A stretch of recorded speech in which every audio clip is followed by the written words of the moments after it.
The stars over the Romanian mountains burned with a clarity that still surprised Charlie Weasley, even after 3 years at the reserve.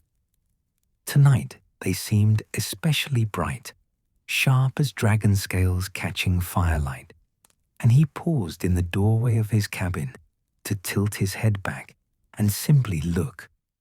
The plough hung low over the northern peaks, and somewhere beyond those ridges, beyond the wards and the carefully maintained boundaries, the Carpathian wilderness stretched dark and endless, his breath misted in the October air. Inside, the fire had burned down to embers, and he should have been asleep hours ago. Morning rounds started before dawn, and the Norwegian ridgebacks in the northern enclosure had been restless lately, snapping at each other with more frequency than usual. Mating season complications probably, though Sandu thought it might be the approaching weather. The old reserve keeper had 30 years of experience reading dragon moods, and Charlie had learned to trust his instincts. But sleep felt impossible tonight. Something prickled at the edge of Charlie's awareness, that peculiar sensation he'd developed over years of working with creatures whose magic ran older and deeper than wizard spells. His mother would have called it intuition. Bill, in one of his letters from Egypt, had described something similar when approaching a particularly dangerous tomb, the way ancient magic announced itself to those who knew how to listen. Charlie stepped fully outside, pulling his dragon hide jacket tighter. The leather was scarred and patched, marked by close calls and narrow escapes, but it had saved his skin more times than he could count. His wand rested in its holster at his hip, though he rarely needed it for dragon work. Dragons responded poorly to spellcasting, viewing wands as threats. Most of his job involved observation, patience, and an understanding that had to be earned rather than enforced. The path from his cabin wound through a cluster of similar structures, modest homes for the 15 keepers who staffed the reserve. Lights flickered in a few windows, Stefan working late on breeding records, probably, and Maria might still be tending to the juvenile Welsh green who'd managed to tangle himself in his own tail that afternoon. Dragons, for all their fearsome reputation, could be remarkably clumsy. A sharp crack split the night. Charlie's hand moved to his wand instinctively, but he recognized the sound. Apparition, the distinctive snap of someone arriving through the reserve's wards. Only senior staff could apparate directly to the grounds, which meant this was either Sandu or Weasley. Petru materialized near the main office, a stocky wizard whose usual jovial expression had been replaced by something tighter, more urgent. He spotted Charlie and strode toward him, robes billowing. "You're awake. Good." Petru's accent thickened when he was stressed, Romanian consonants crowding against English vowels. "We have situation. Bad one." Charlie met him halfway down the path. "Which dragon?" "Not one of ours." Petru pulled a crumpled piece of parchment from his pocket, smoothing it against his thigh. Report came through from the mountain wardens 2 hours ago.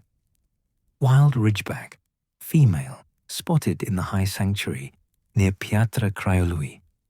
She's injured, Weasley. Wing damage, they think, and aggressive, very aggressive. The high sanctuary. Charlie's stomach tightened. That was 3 hours' hike into the true wilderness, beyond even the reserve's outer boundaries. The wardens maintained watching posts there, monitoring the wild dragon population that the reserve existed to protect, but they rarely intervened. Wild dragons were left wild.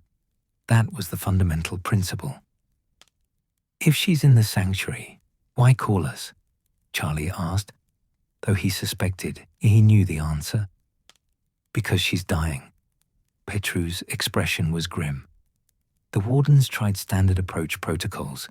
She nearly killed 2 of them. Fire breathing at anything that moves, thrashing, destroying everything in a 100-meter radius. They can't get close enough to assess the damage properly, let alone treat it. So they want someone expendable. Charlie said it without bitterness. This was the job, after all.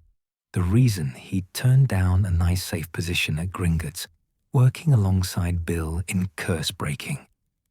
Someone had to be willing to walk toward the dangerous creatures instead of away from them. Petru snorted. They want someone stupid enough to think he can talk to dragons. Also someone who survived that incident with Norberta last spring, when she decided to redecorate the training grounds with you still inside. Despite everything, Charlie felt his mouth quirk. Norberta, Hagrid's dragon, though she'd been transferred to Romania years ago, had indeed taken exception to a perceived slight during a routine health check.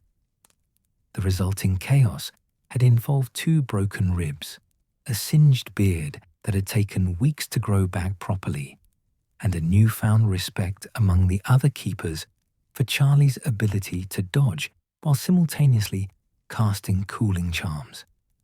"When do I leave?" he asked. "Dawn. Sandu's pulling together supplies now. Medical kit, emergency flares, the reinforced camping gear. You'll be hiking in alone." Petru met his eyes squarely. "The wardens won't go back up there, not after what happened. If this goes wrong, we might not be able to reach you in time." Charlie nodded slowly.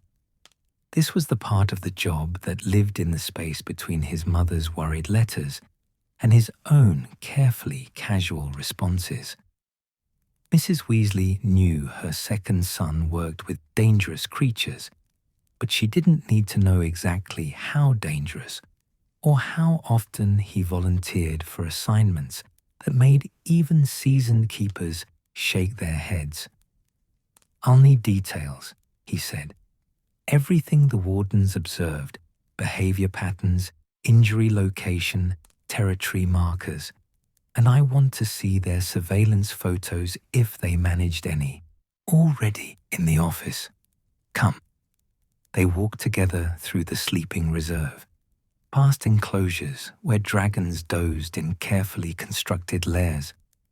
A Chinese fireball rumbled in her sleep, probably dreaming of hunting. The Swedish short snout, in the adjacent space, had tucked his head beneath one wing, a posture that always made Charlie think of enormous, lethal chickens. The main office was warm, heated by a fireplace that burned with steady magical flames. Sandu looked up from where he was organizing supplies on the long wooden table, his weathered face creasing into deeper lines when he saw Charlie. "The boy who thinks he can sing to dragons," Sandu said, but there was affection beneath the gruffness. "You know this is foolish, yes?" "I know." Charlie crossed to the table, studying the organized piles, healing salves, bandages treated with burn-resistant charms, a compact tent that would expand to proper size, water purification tablets, preserved food that would last a week. "But if we don't try, she dies, and possibly kills a warden or hiker first. And if we send you, maybe you die instead." Sandu picked up a coil of dragon-resistant rope, tested its strength with scarred hands. "But you are younger, stupider, and, I say this with respect, more stubborn than mountain goat. So perhaps you succeed where others fail." It was the closest thing to a compliment Sandu ever offered, and Charlie felt warmth that had nothing to do with the fireplace. These people had become something like family over the past 3 years, bound by shared purpose and the peculiar intimacy of dangerous work. Petru spread a map across the table, tapping a location marked in red ink. Here, the wardens call it the Cradle, a natural amphitheatre formed by rock falls centuries ago. Good shelter, water source, which is probably why she chose it. But steep approaches on 3 sides, only one viable path in. Charlie studied the topography, noting elevation markers and the warden stations positioned at a careful distance. What about her behavior patterns? When is she most active? Dusk and dawn primarily. Midday she stays in the cradle's deepest shadow, conserving energy. The wing damage is to her left side, extensive tearing that prevents flight. Without flight, Petru trailed off, but they all understood. A dragon that couldn't fly was a dragon that couldn't hunt properly, couldn't escape larger predators, couldn't survive. She's starving, Charlie said quietly. That's why she's so aggressive. Pain and hunger. The wardens left a sheep carcass yesterday. She burned it to ash without eating. Sandu shook his head. Too much pain, perhaps, or too much fear. Dragons know when they are vulnerable. Makes them dangerous. Charlie picked up one of the surveillance photographs, a grainy image captured from distance with a magical camera. The dragon was visible as a dark shape against pale stone, wings half spread in a threat display. Even in the poor quality image, he could see the unnatural angle of the left wing, the way she held it. Norwegian ridgebacks were beautiful dragons, smaller than some breeds but fierce, with distinctive ridges along their backs and a particular brand of stubborn courage. This one looked young, perhaps only 20 years old, barely into adulthood. She should have had decades ahead of her, centuries if she was lucky, and avoided the poachers who still operated despite international protections. I'll approach slowly, Charlie said, still studying the photograph. No wand work unless absolutely necessary. Let her become accustomed to my presence before attempting any contact. And if she decides to roast you on first sight? Petru asked bluntly. Then I dive behind the largest rock I can find and I hope my shield charms hold. Charlie set down the photograph and began checking through the supplies, committing inventory to memory. But I don't think she will. Look at her posture in this image. She's defensive, not predatory. She's afraid more than angry.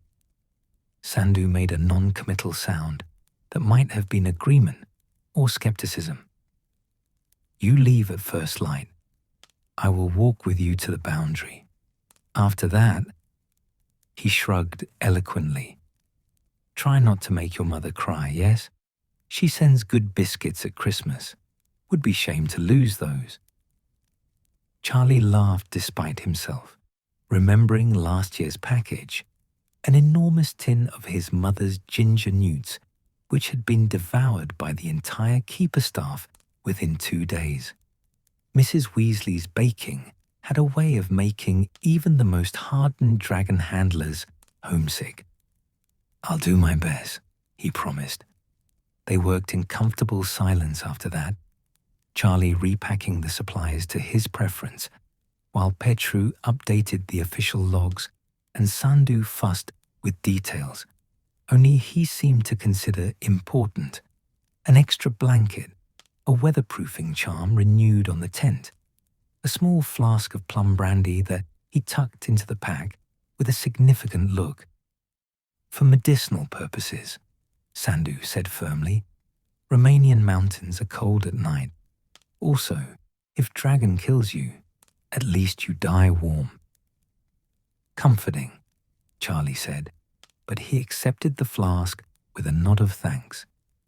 By the time they finished, the stars had wheeled further through their courses, and the eastern horizon showed the first faint suggestion of approaching dawn. Charlie shouldered his pack, testing its weight, adjusting straps until the distribution felt right. Heavy enough to be burdensome on a 3-hour hike, but manageable. He'd carried worse through the Forbidden Forest during his Hogwarts years, though admittedly those trips had usually involved sneaking out rather than official assignments. He thought of his family briefly. His mother, probably already awake at the burrow, starting breakfast preparations. His father would be getting ready for the ministry, checking and rechecking his Muggle artifacts collection one last time before leaving. Bill might be examining a tomb in Egypt, while Percy was undoubtedly organizing something at his desk with painful efficiency.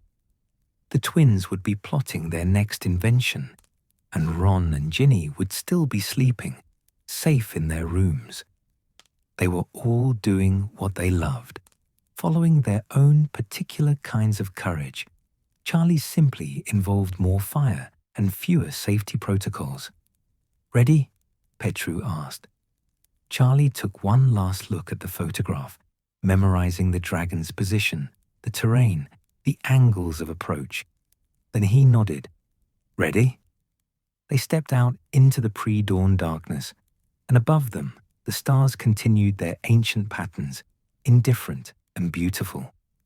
Somewhere in the mountains, a dragon waited, injured and afraid and dangerous, and Charlie Weasley, second son of Arthur and Molly, walked toward her with nothing but patience, knowledge, and a stubborn belief that gentleness could be its own kind of strength. The real work, he knew, was about to begin. The hike began in darkness, with only wandlight to mark the trail. Charlie followed Sandu through the lower reaches of the reserve, past familiar enclosures where dragons stirred at their passing. A common Welsh green lifted her head, eyes gleaming like emeralds in the dim light, tracking their movement with lazy curiosity before settling back into sleep. The Romanian longhorn in the next habitat didn't bother looking up at all, his golden horns catching faint starlight as he snored, a sound like distant thunder. The path climbed steadily, winding between ancient pines whose roots had cracked through stone over centuries. Dawn came slowly at this altitude, a gradual graying of the world rather than any dramatic sunrise. Charlie's breath misted with each exhale, and frost crunched beneath his boots where the trail crossed small clearings. The pack's weight settled into his shoulders, finding its rhythm with his stride. Sandu moved with the steady efficiency of someone who'd walked these mountains for 30 years, his shorter legs eating up ground at a pace that looked deceptively easy. He didn't speak much, which Charlie appreciated. There was a meditation to hiking, a way the body fell into patterns that freed the mind to wander. Charlie thought about dragons. He'd been 7 the first time he'd seen one, during a family trip to a ministry-sanctioned reserve in Wales. While his brothers had hung back, appropriately cautious, Charlie had pressed against the observation fence until his mother had pulled him back by his collar, scolding. But he'd seen it. A Swedish, short snout, silver scales catching sunlight, moving with a grace that seemed impossible for something so large. The dragon had turned its head, meeting Charlie's eyes for just a moment, and something had clicked into place.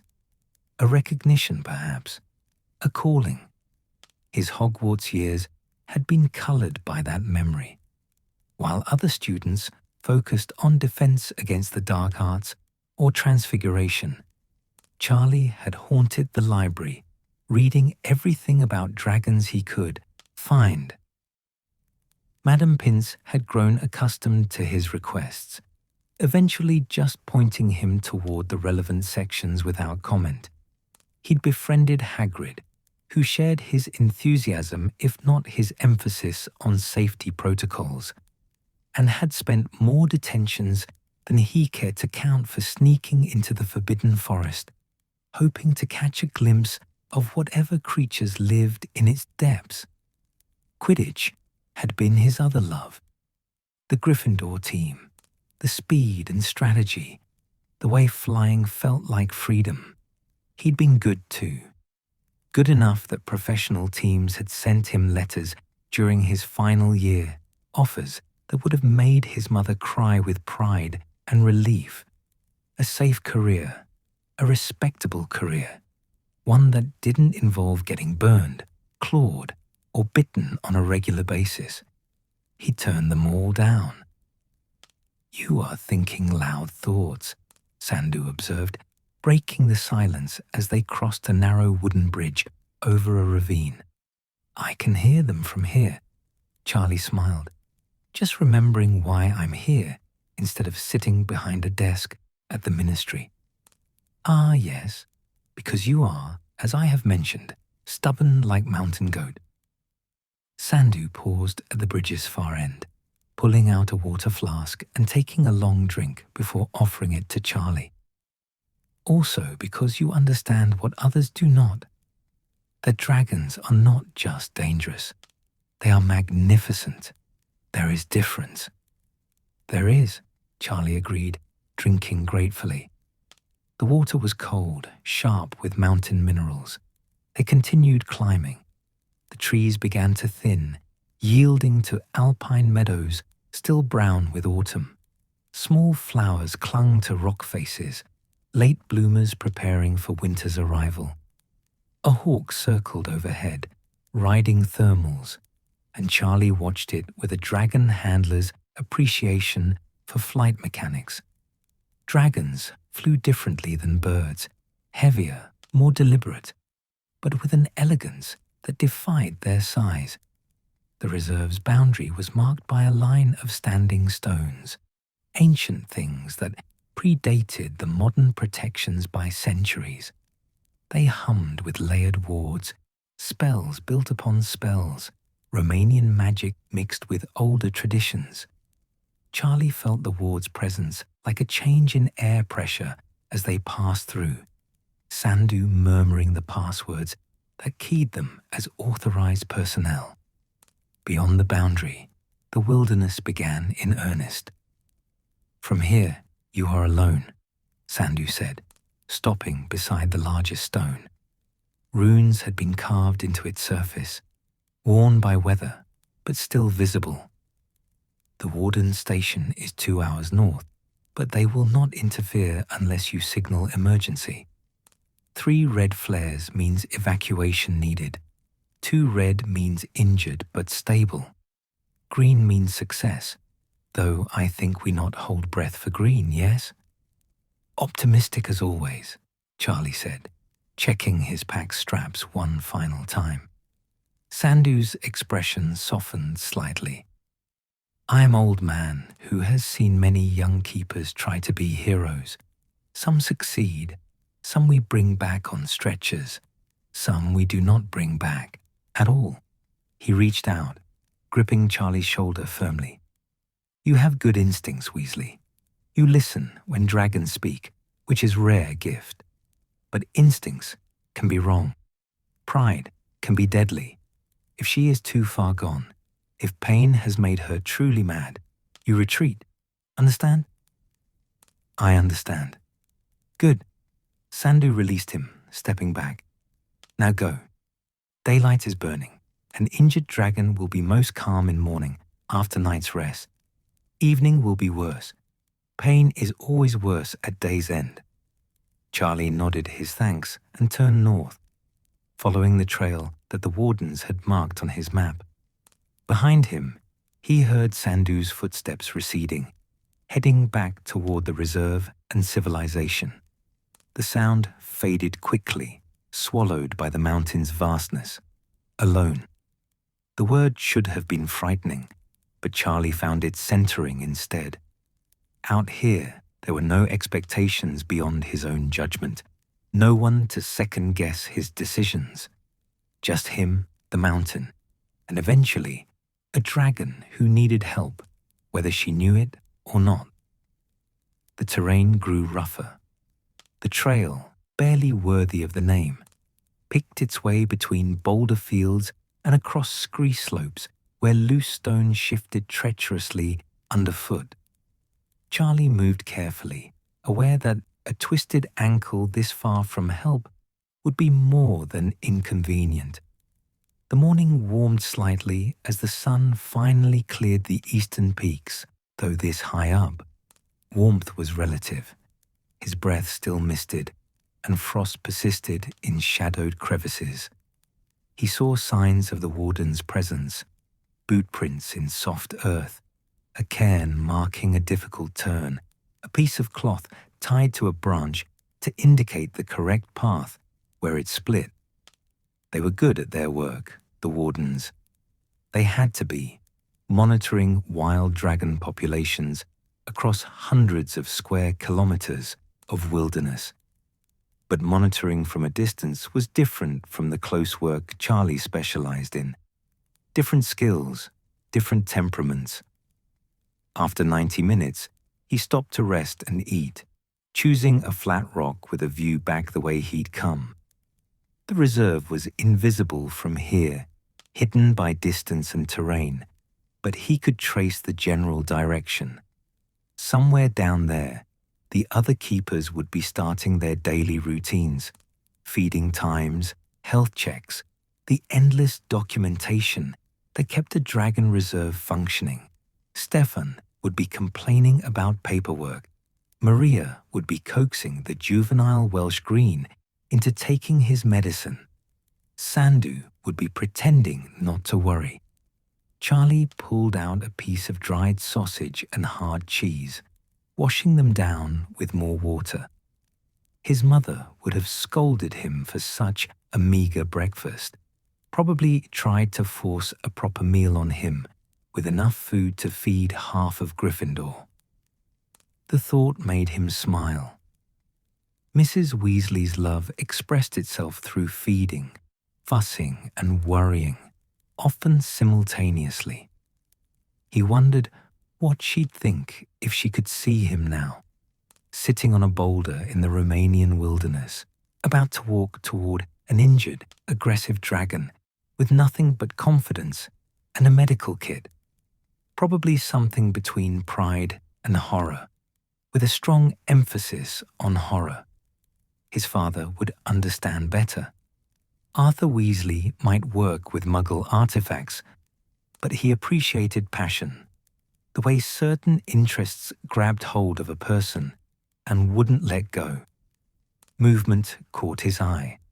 A mountain goat, impossibly balanced on a near vertical slope, watching him with the mild suspicion of an animal accustomed to solitude. Charlie raised a hand in greeting, and the goat flicked its ears before continuing its traverse, hooves finding purchase where none seemed to exist. "Show off," Charlie muttered, but with appreciation. He packed away his small meal and continued climbing. The cradle announced itself gradually. First, the terrain changed character, less jumbled, more deliberate, as if ancient geological forces had scooped out a space with purpose. The rock faces grew taller, curving inward to create that amphitheater effect Petru had described. Then came the smell, sharp and acrid, dragon musk mixed with char and something else. Blood, Charlie realized. Old blood, mixed with stone dust and the metallic tang of fear. He slowed his approach, moving from boulder to boulder, using cover instinctively. Not hiding exactly. That would be both impossible and counterproductive. But not announcing himself carelessly either. Dragons had excellent sight and better hearing. She'd know he was here long before he saw her. The question was how she'd react. Charlie rounded a massive rock formation and stopped. There. The cradle opened before him, a natural arena perhaps 200 meters across, ringed by stone walls that rose 30 meters at their highest point. A stream cut through the eastern edge, pooled in the center, then disappeared into a crack in the western wall. Scraggly vegetation clung to life in the cracks, tough alpine plants and a few determined bushes. And in the deepest shadow beneath the northern wall, the dragon. She was larger than he'd expected from the photographs, easily 12 meters from snout to tail tip, with the characteristic ridge of spines running down her back. Norwegian ridgebacks were built for cold climates, stockier than some breeds, with scales that looked almost black in shadow, but would probably show deep blue-gray in direct sunlight.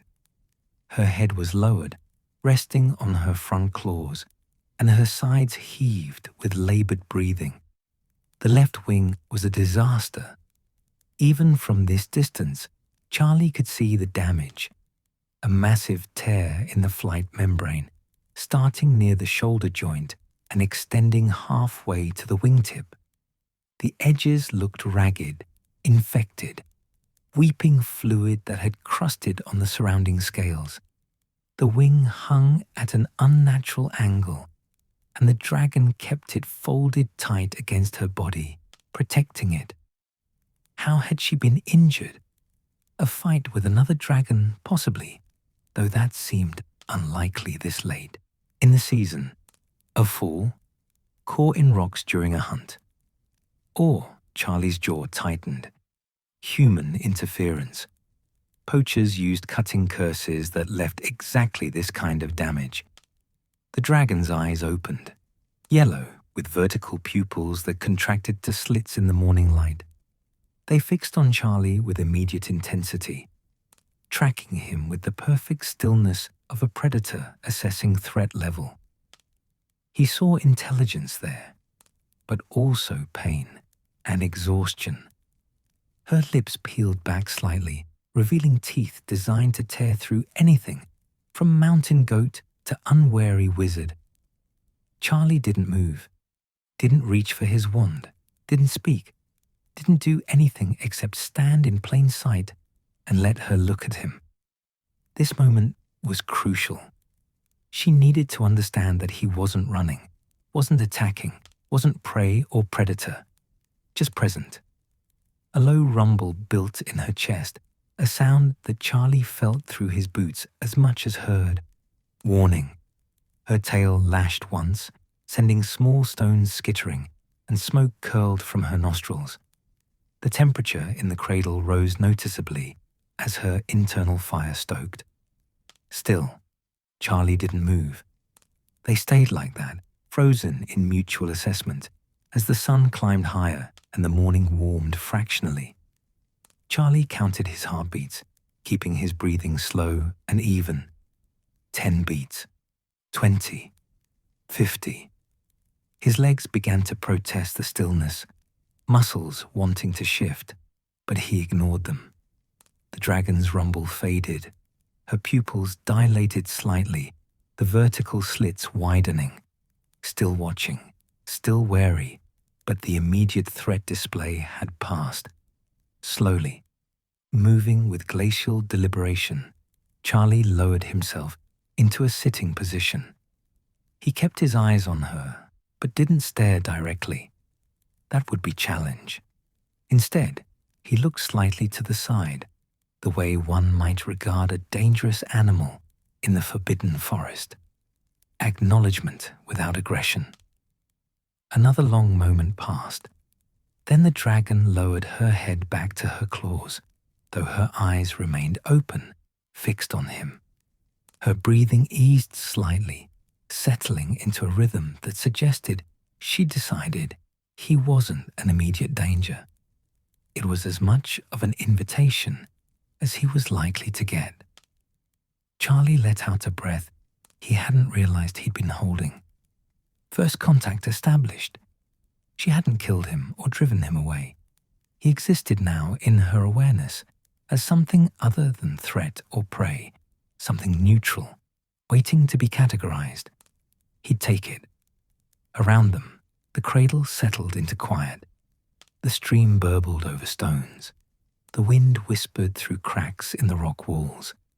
And Charlie Weasley sat before an injured dragon, beginning the patient work of building trust with a creature who had every reason to trust nothing. It was, he thought, exactly where he was meant to be. The first day passed in near silence.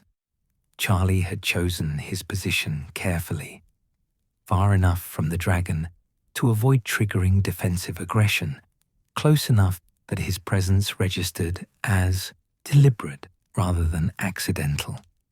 A flat section of stone near the cradle's eastern edge, perhaps 50 meters from where she rested, close by dragon standards, suicidally close by most people's standards. He unpacked methodically, aware of her eyes tracking every movement. The tent could wait. Setting it up would involve too much activity, too much noise. Instead, he laid out a bedroll, arranged his supplies in neat piles, and used a simple charm to anchor a small cooking pot over a carefully built fire. No wand flourishes, no dramatic gestures, just practical magic, the kind that spoke of someone settling in for a stay rather than preparing for confrontation. The dragon watched. Her yellow eyes never fully closed, though occasionally her nictitating membranes would slide across, a translucent third eyelid that allowed her to rest while maintaining vigilance.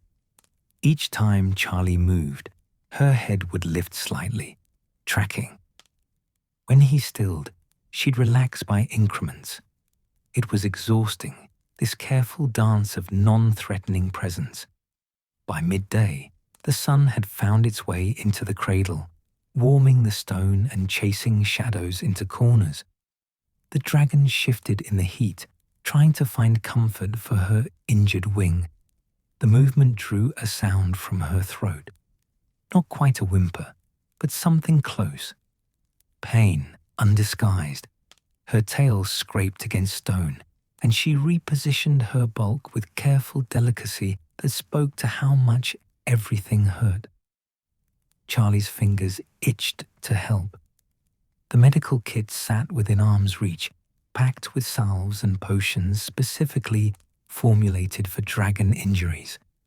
He could see the infection spreading, darkening the scales around the wound.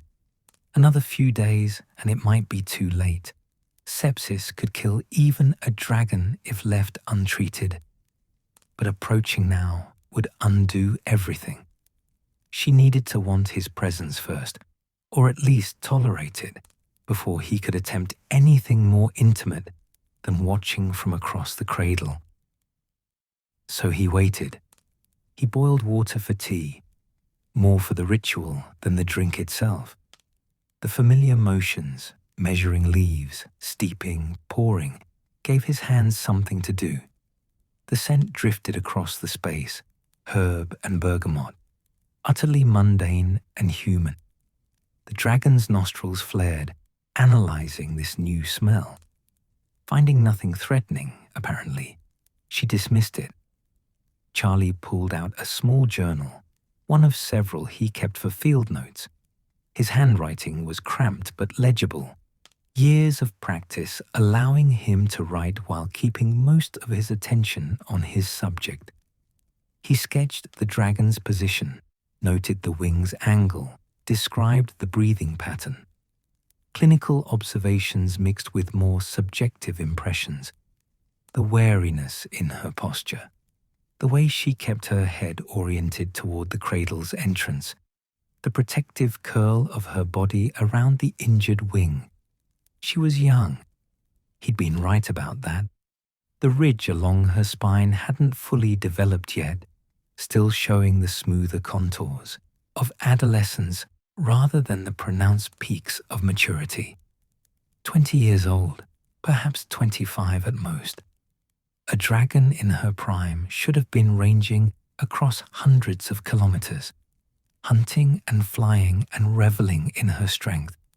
Instead, she was trapped here, wounded and grounded, watching a strange human with the exhausted suspicion of someone who'd run out of options.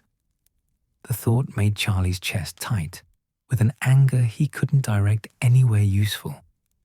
If poachers had done this, and the more he studied the wound, the more convinced he became that they had, they were long gone.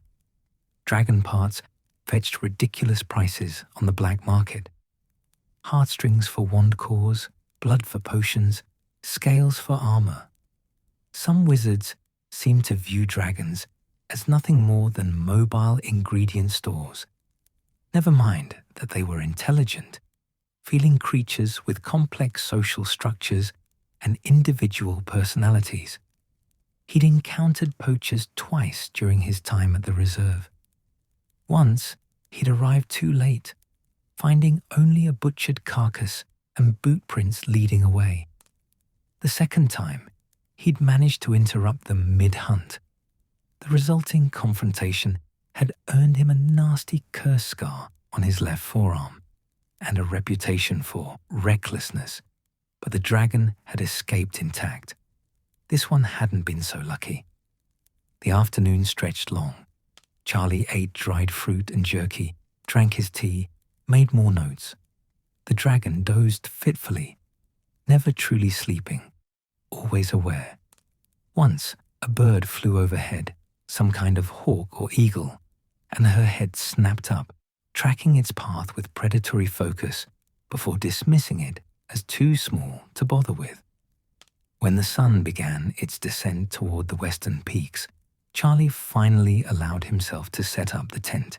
He moved slowly, explaining each action aloud in a low, steady voice. "Just making camp," he said, pulling the compact bundle from his pack. "Need somewhere to sleep tonight. This won't take long." His voice seemed to startle her more than his movements had. Her eyes widened slightly, pupils contracting. A rumble built in her chest. Not aggressive, exactly. More questioning, as if she hadn't expected the strange human to make sounds. Charlie continued speaking as he worked, maintaining that same low, even tone. Nothing important, really. Just narration mixed with observation, the kind of meaningless chatter that established him as vocal, non-threatening, present. The tent's charmed, so it'll be bigger inside than it looks. Bit strange, but useful. Keeps the weather out, stays warm. I'll put it here, on this flat section. Not too close to you, but near enough that we're sharing space. Hope that's all right. The tent expanded with a soft pop, growing from pocket-sized to proper shelter in seconds. A one-room affair with enough space for a cot, a small table, and his gear. Simple, functional, designed for extended field work. Charlie had spent weeks in tents like this, monitoring nesting sites or tracking migration patterns. The dragon's rumble faded. She watched him string a line for hanging wet clothes, arrange his sleeping bag on the cot, set his boots just inside the entrance. Domestic actions, utterly unthreatening. Her head lowered back to her claws, though her gaze never left him. "There we are," Charlie said, stepping back to survey his work. "Home away from home. Not much, but it'll do." He glanced at her, checking her reaction. Still watching, still wary, but no more so than before. Progress, in its way. She'd now seen him occupy space, establish territory, make himself at home in her cradle, and she'd allowed it. The evening brought cold, temperature dropping rapidly once the sun disappeared behind the peaks. Charlie built up his fire, feeding it carefully, letting warmth and light push back the gathering darkness. He'd brought enough wood for several days, supplemented by deadfall he could gather from the cradle's edges. Fire was human, familiar, and, crucially, something dragons understood. They might breathe it, but they also recognized it as tool and comfort. The dragon stirred as darkness settled fully. Her natural activity period, probably. Dawn and dusk, Petru had said, when she'd be most restless. Charlie watched her attempt to stand, front legs pushing her bulk upward, wings, wing, starting to spread instinctively for balance. Then pain hit. The injured wing couldn't extend, couldn't support. She staggered, weight shifting wrong, and collapsed back to the stone with a sound that echoed off the cradle's walls, a bellow of frustration and hurt, raw and visceral. Charlie's hands gripped his knees, forcing himself to stay seated. Every instinct screamed to help, to rush over with his medical kit and do something. But she'd kill him if he tried. Pain made creatures irrational, and right now, she was hurting badly enough to lash out at anything that came close. She thrashed once, tail whipping, sending stones flying. One sailed past Charlie's position, close enough that he felt the wind of its passage. He didn't flinch, didn't move, just sat by his fire, present and still, while she vented her anguish into the night. Gradually, the thrashing subsided. She settled back into her resting position, sides heaving, eyes squeezed shut. If dragons could weep, he thought she might be weeping. Instead, smoke curled from her nostrils, thin and acrid, the physical manifestation of internal fire stoked by emotional pain. "I know," Charlie said softly, his voice barely carrying across the distance. "I know it hurts. I know you're frightened. But it will get better. I promise you that. It will get better." She didn't respond, of course, didn't even open her eyes. But her breathing gradually slowed, settling back into something approaching normal. The smoke thinned and dispersed. Charlie pulled his journal out again, recording the incident.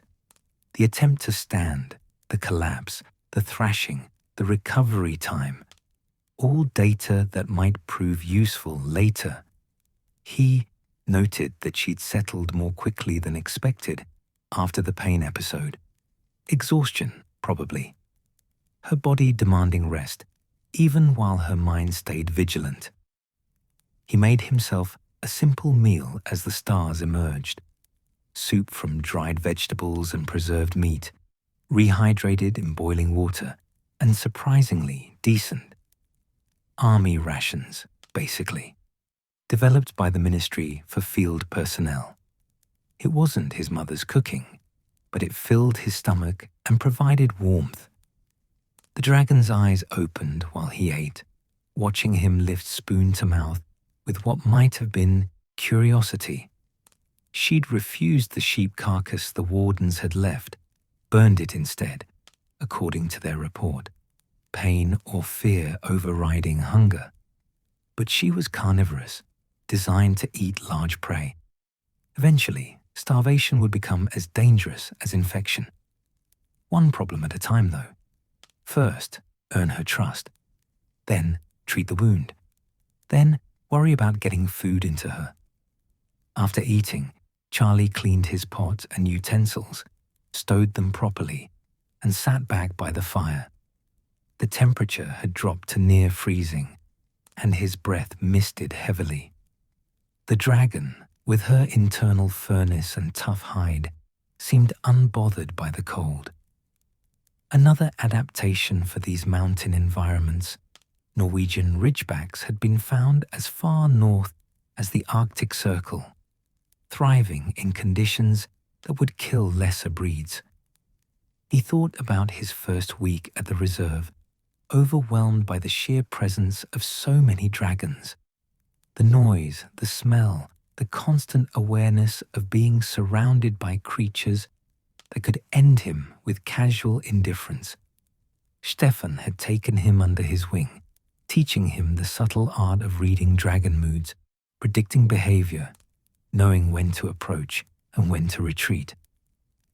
Dragons are not pets, Stefan had said, his English accented but clear. Not friends, not enemies. They are themselves, complete and perfect in what they are. You must meet them where they live, not try to bring them to you. Understand? Charlie had understood, or thought he had. 3 years of experience had deepened that understanding into something more instinctive, less intellectual. He could look at a dragon now and read volumes in the set of its shoulders, the angle of its head, the tension in its tail. Body language refined by millennia of evolution, speaking to those who learned to listen. This one was saying, "I heard, I'm afraid, I don't trust you, but I'm too tired to drive you away. Stay distant, and we have no problem." Fair enough. The night deepened. Charlie fed the fire periodically, keeping it burning steady. The light pushed back darkness, creating a small circle of warmth and visibility. Beyond it, the cradle's walls rose black against stars, and the dragon was a darker shadow within shadows.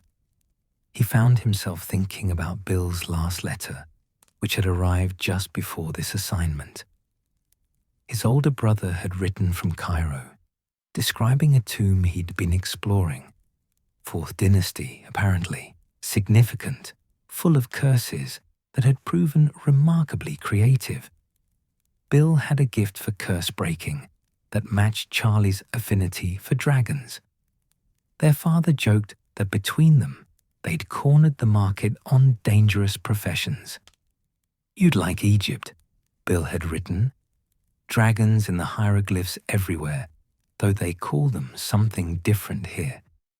Saw one that looked like it might be related to your ridgebacks. Same profile. Ancient wizards knew their creatures. Charlie had written back about the reserve's breeding program, the successful hatching of 4 Welsh green eggs, the ongoing debate about whether they should attempt reintroducing certain breeds to Britain. Normal correspondence between brothers who'd chosen abnormal careers. He wondered what Bill would make of this situation. Probably something dry about Charlie's tendency to befriend things that could eat him. Their mother had given up trying to understand why her sons kept gravitating toward danger. 6 boys, and somehow they'd all found their own particular brand of risk to embrace. Ron, the youngest brother, had written recently about his first year at Hogwarts, sorted into Gryffindor naturally, making friends, particularly with Harry Potter of all people. Charlie had smiled reading that, remembering his own first year, the terror and excitement of being away from home. The glory of discovering magic extended far beyond what they'd experienced at the Burrow. "There are rumors about something hidden in the school," Ron had written, with the enthusiasm of an 11-year-old, convinced he was on the verge of adventure. "Can't say what, but it's supposed to be really dangerous. We might investigate." Charlie had written back urging caution, then realized the hypocrisy of that advice coming from someone currently camping beside an injured dragon. He'd settled for suggesting Ron talk to Hagrid, who at least understood that dangerous creatures required respect. A sound pulled him from his thoughts. The dragon shifting in her sleep, actual sleep this time, he thought. Her breathing had deepened, the rhythm slower and more regular. Exhaustion finally overwhelming vigilance. Her tail had uncurled slightly, the defensive posture loosening by increments. Progress. Tiny, incremental progress, but progress nonetheless. Charlie allowed himself a small smile. Day 1. Survived. She hadn't killed him, hadn't driven him away, and had begun, just barely begun, to accept his presence as non-threatening. Tomorrow, he'd maintain this pattern. The day after, perhaps he'd move slightly closer. Patience measured in days and weeks, letting her set the pace. He could do patience. It was, after all, his particular gift. The fire burned low, embers glowing red against black stone. Charlie pulled his jacket tighter and considered retreating to the tent. But something kept him outside. Some sense that his presence here, visible and vulnerable, mattered. That the dragon needed to see him choosing to stay in the cold rather than hide in magical shelter. So he stayed. Above, the stars wheeled through their courses, the same stars that had looked down on this spot for eons. The mountain stood eternal, indifferent to the small drama playing out in the cradle. And Charlie Weasley, 21 years old, employed by the Romanian Dragon Reserve, sat by a dying fire and kept watch over a creature who didn't yet know he was there to help. The second night passed more easily than the first. The dragon woke periodically, checking on him with those yellow eyes, but each time she settled back to sleep more quickly, growing accustomed perhaps, beginning to understand that this strange human did nothing but exist quietly in her space. When dawn came, painting the eastern peaks gold and pink, Charlie was still there, stiff, cold, probably foolish, but there. He built up the fire, boiled water for tea, and watched the dragon wake. She looked at him across the distance. He looked back. Neither moved. And somehow, in that stillness, understanding began.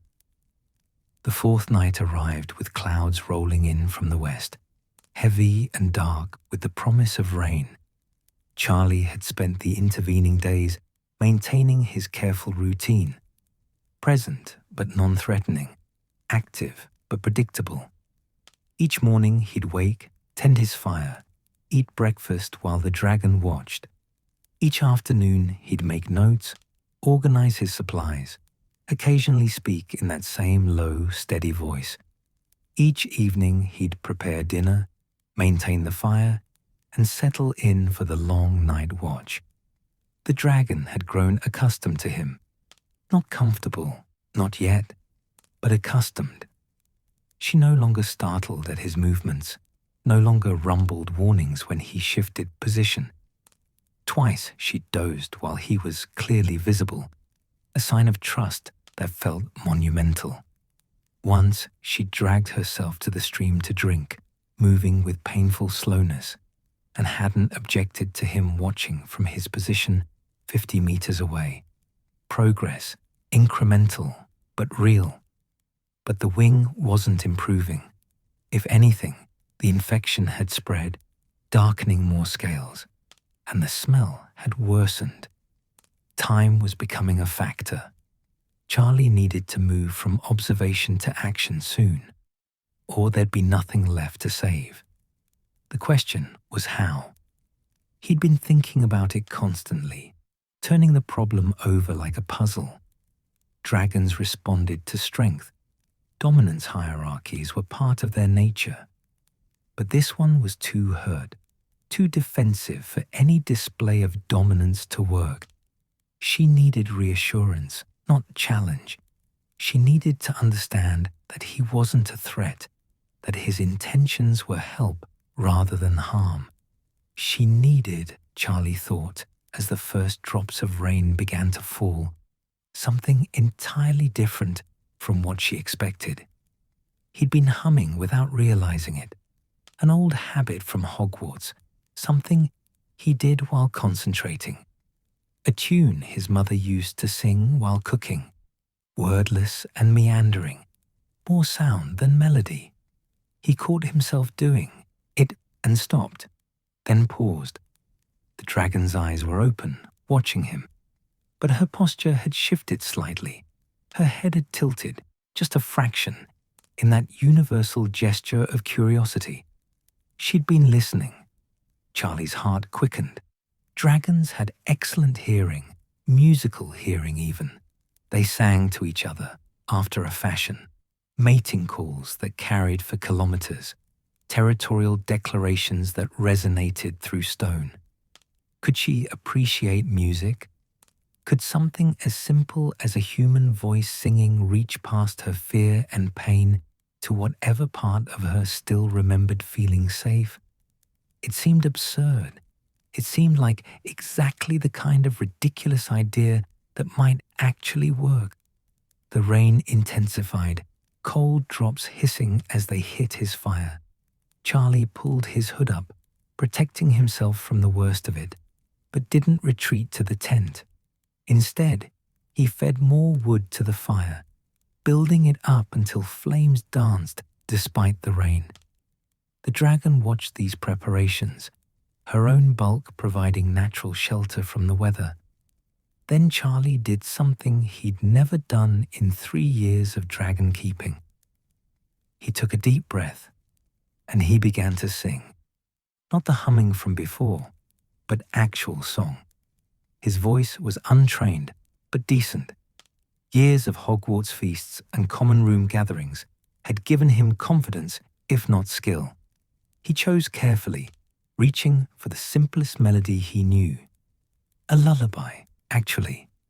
Something his mother had sung to all of them when they were small, when nightmares woke them, or storms frightened them, or the world seemed too large and strange. Hush now. Close your eyes. Rest beneath the starlit skies. Morning comes with gentle light. Safe you'll sleep through darkest night. The words were English, meaningless to a dragon, but the melody was pure, simple, repetitive, soothing in its predictability. He let his voice carry across the cradle, competing with rain and wind, offered without expectation of response. The dragon's head lifted fully, her eyes fixed on him with sudden, complete attention. The rumble that built in her chest wasn't warning this time. It was something else. Confusion, perhaps. Interest. Her nostrils flared, as if she could smell the music, analyze it for threat. Finding none, apparently. Charlie continued singing, repeating the verse, then moving to another lullaby.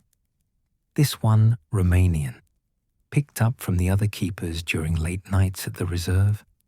He stumbled over a few words, his pronunciation undoubtedly terrible, but the melody flowed smoothly enough. The rain fell harder, soaking through his jacket despite the hood, but he ignored it, ignored the cold, the discomfort, everything except the song and the dragon listening to it. Her breathing had changed, slowed.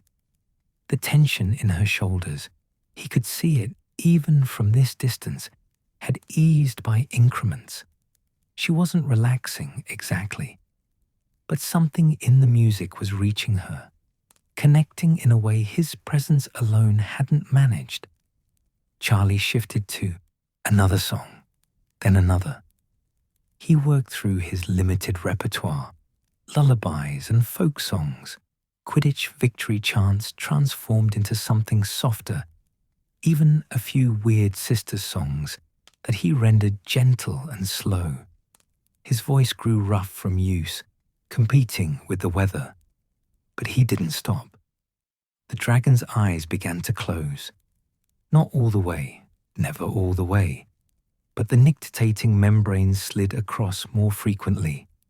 Her head lowered slightly, resting more heavily on her claws. And Charlie's breath caught.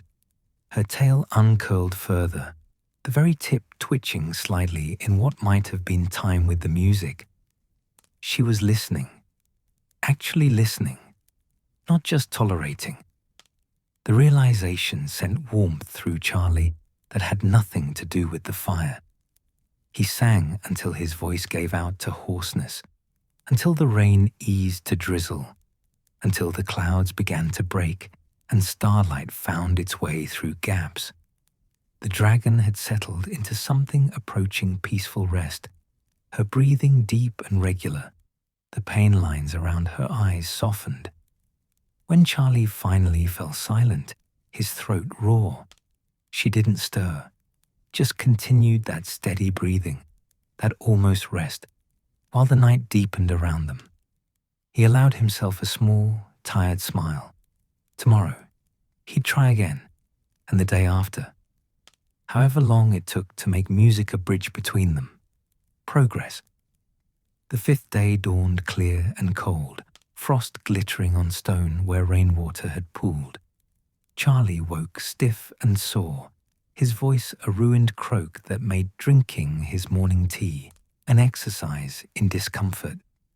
But the dragon was awake and watching, and when he made a small sound, half cough, half laugh at his condition, her head tilted again. That curious angle, listening. He spent the morning resting his voice, making notes about the previous night's breakthrough. The singing had worked better than any technique he'd learned in formal training. It had reached past her defensive instincts to something more fundamental, a response to sound and rhythm that predated fear. Dragons sang. He'd heard them during mating season or territorial disputes, complex vocalizations that carried meaning beyond simple noise. If they created music, perhaps they could appreciate it from other sources. Perhaps she recognized his singing not as threat or oddity, but as communication. The thought excited him professionally and moved him personally. He'd spent 3 years learning dragon behavior, understanding their patterns, but this felt like genuine connection, not handler and creature, but two beings finding common language.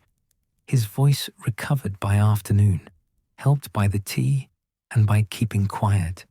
The dragon had drunk from the stream again, another sign of growing comfort in his presence.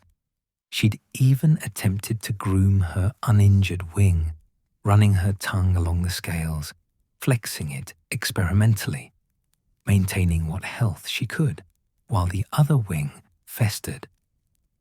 When evening came, Charlie built up his fire and began singing again. This time, he started with the lullaby from the night before, establishing familiarity. The dragon's response was immediate. Her eyes opened fully, fixing on him, and her posture shifted into that listening attention. She remembered. She'd been waiting for this. The realization made Charlie's chest tight with emotion he couldn't quite name. Wonder, maybe. Gratitude. The peculiar joy of being heard by someone, something that had chosen to listen. He sang through his repertoire again, then started improvising, humming melodies, finding harmonies, letting his voice wander through scales and progressions. Some songs made her rumble, a sound he was learning to interpret as approval or contentment. Others made her head tilt further, analyzing the unusual sounds. Halfway through a particularly meandering folk song, the dragon made a sound of her own. It wasn't quite singing, more like a low, sustained note, resonating from deep in her chest. But it matched his pitch, harmonizing in a way that seemed deliberate. Charlie's voice faltered in surprise, and the dragon's sound cut off immediately, her eyes widening. No, no, Charlie said quickly, finding his voice again. That was good. Please do it again. He resumed singing, the same simple melody, and after a moment's hesitation, the dragon joined him, that low, resonant note, finding harmony with his higher voice. Not words, not anything so complex, but music nonetheless. Call and response. Duet between species, separated by everything except the universal language of sound. Charlie felt tears sting his eyes and didn't bother hiding them. No one was here to see except the dragon, and somehow he thought she'd understand. This moment, sitting in the Romanian wilderness, singing with a creature that could kill him effortlessly, but had chosen instead to harmonize. This was why he'd turned down every safe, sensible career option. This was the magic that no spell could replicate. They sang together as the stars emerged. Simple melodies, repeated and varied, finding the spaces where their voices fit together. The dragon's contribution was limited. She tired quickly, and pain would sometimes interrupt, causing her to fall silent while she managed it.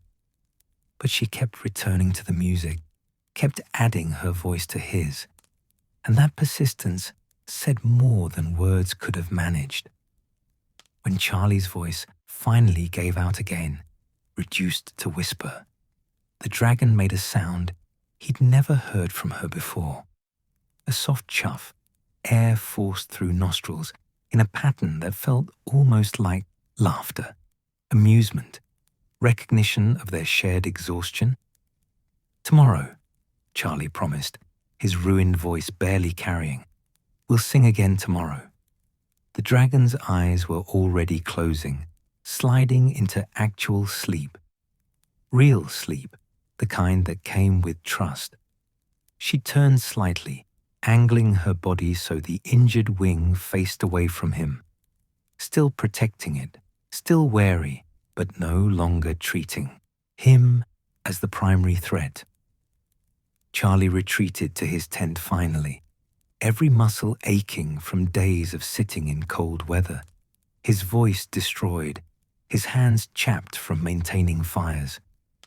He should have been miserable, should have been questioning this entire endeavor.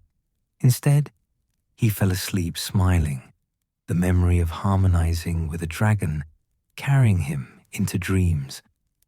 The 6th day followed the pattern they'd established. Quiet routine during daylight, song in the evening.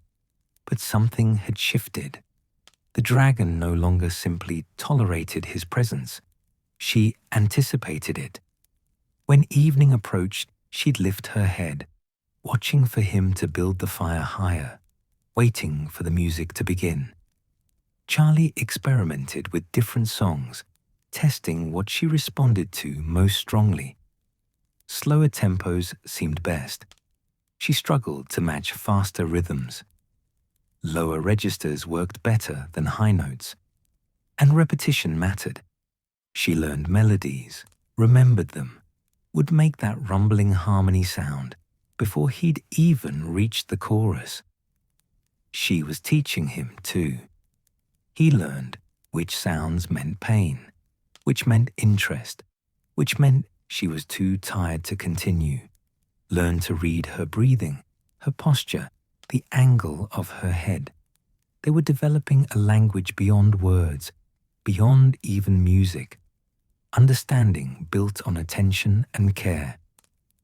On the 7th evening, as storm clouds gathered again in the west and the first drops of rain began to fall, Charlie made his decision. She trusted him now. Not completely, perhaps not enough, but more than she'd trusted anything in the days since injury had grounded her. It was time. Tomorrow, he'd approach. Tomorrow, he'd close that 50-meter distance that had separated them. Tomorrow, he'd attempt to treat the wing that was killing her by increments. Tonight, he'd sing. He'd give her one more evening of simple connection, of music that asked nothing except that she listen. One more night of building the foundation that might, if he was lucky, if he was careful, if the universe felt generous, be strong enough to support what came next. So Charlie sang in the rain, his voice carrying across the cradle while the dragon harmonized. And overhead, lightning flickered through distant clouds, nature providing its own music to accompany theirs. The 8th morning arrived with unusual stillness. No wind, no rain, just crystal clear air that carried the sharp scent of autumn turning toward winter. Charlie woke before dawn, nerves humming with anticipation and carefully controlled fear. Today would be the test of everything he'd built over the past week. Trust, familiarity, the fragile bridge of music between human and dragon. Today, he would approach. He went through his morning routine with extra care, hyper-aware of the dragon watching him from across the cradle. She'd woken when he had, her internal clock synchronized to his by now. Her eyes tracked him as he built up the fire, prepared his tea, ate a breakfast he barely tasted, normal movements, familiar patterns. Nothing to suggest that today would be different, except the medical kit sitting beside his bedroll, already packed and ready. Charlie drank his tea slowly, organizing his thoughts.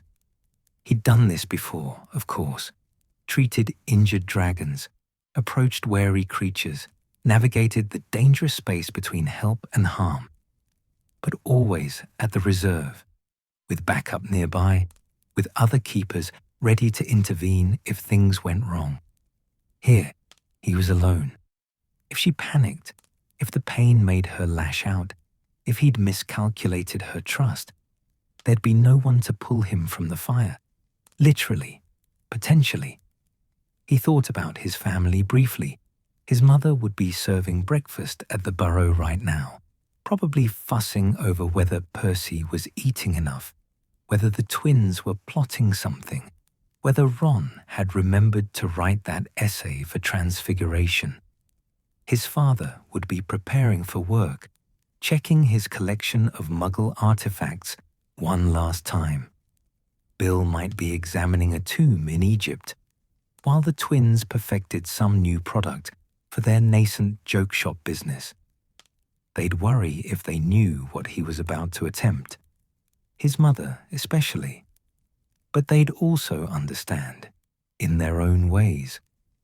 Each Weasley had their particular brand of courage, their line they were willing to cross for something they believed in.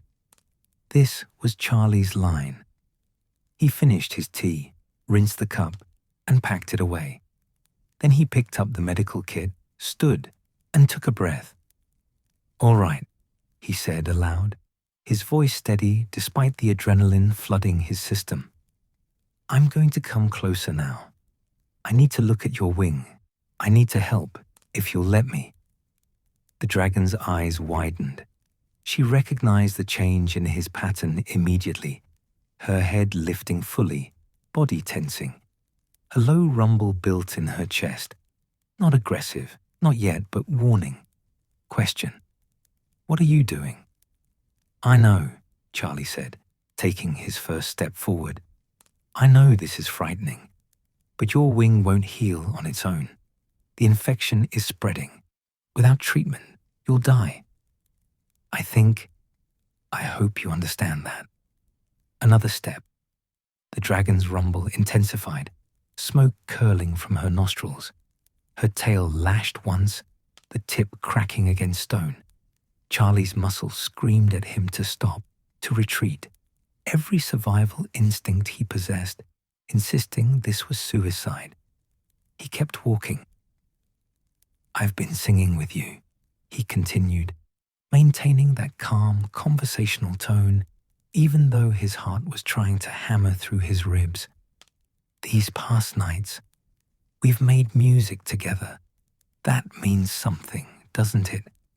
That has to mean you understand I'm not here to hurt you." The dragon's pupils had contracted to slits, her body coiling with tension. She could strike at any moment, a gout of flame that would reduce him to ash, or simply a physical blow from her tail that would shatter bones. Charlie was acutely aware of his own fragility, his soft human body so laughably inadequate compared to her scaled armor and natural weapons. But he also saw the conflict in her posture, the way she kept glancing between him and the cradle's entrance, calculating escape routes, even though she couldn't fly, the way her rumble kept cutting off and restarting, as if she couldn't decide between attack and flight. She didn't want to hurt him. She was just terrified. "It's all right," Charlie said softly. halving the distance between them now. 25 meters. Close enough that he could see the individual scales on her snout, the scarring on her claws, the exact extent of the wing damage. I'm not going to do anything sudden. I'm just going to come close enough to see properly. That's all. Just look. 15 meters. The dragon's entire body was trembling now, a fine vibration that spoke to enormous tension barely contained.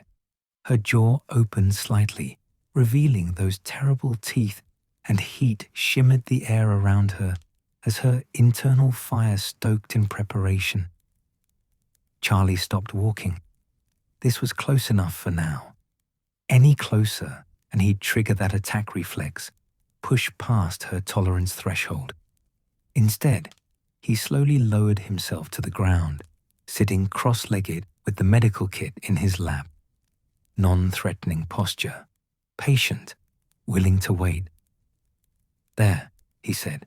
See? I've stopped. I'm not rushing you. We can sit here as long as you need.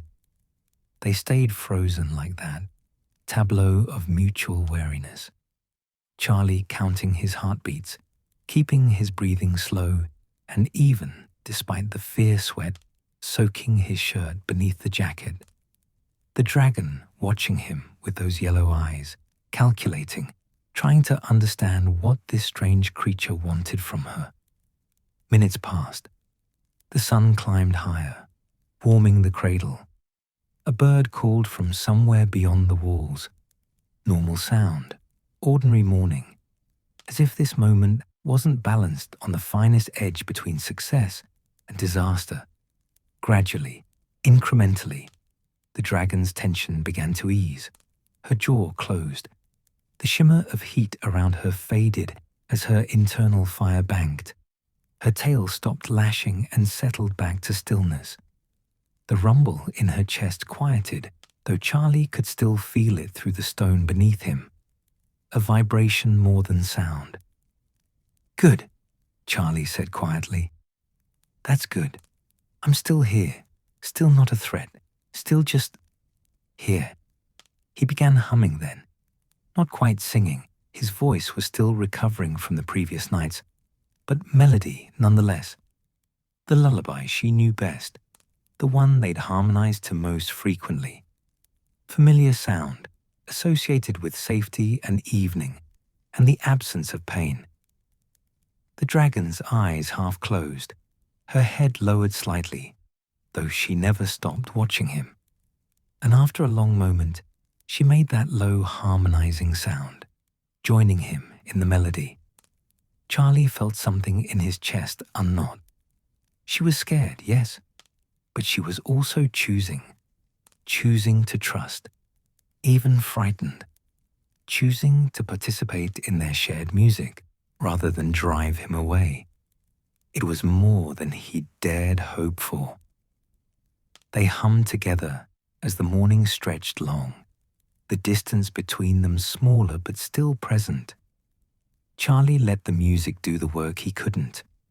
Reassurance, familiarity, the promise that this didn't have to end in pain. When the song faded naturally, he spoke again.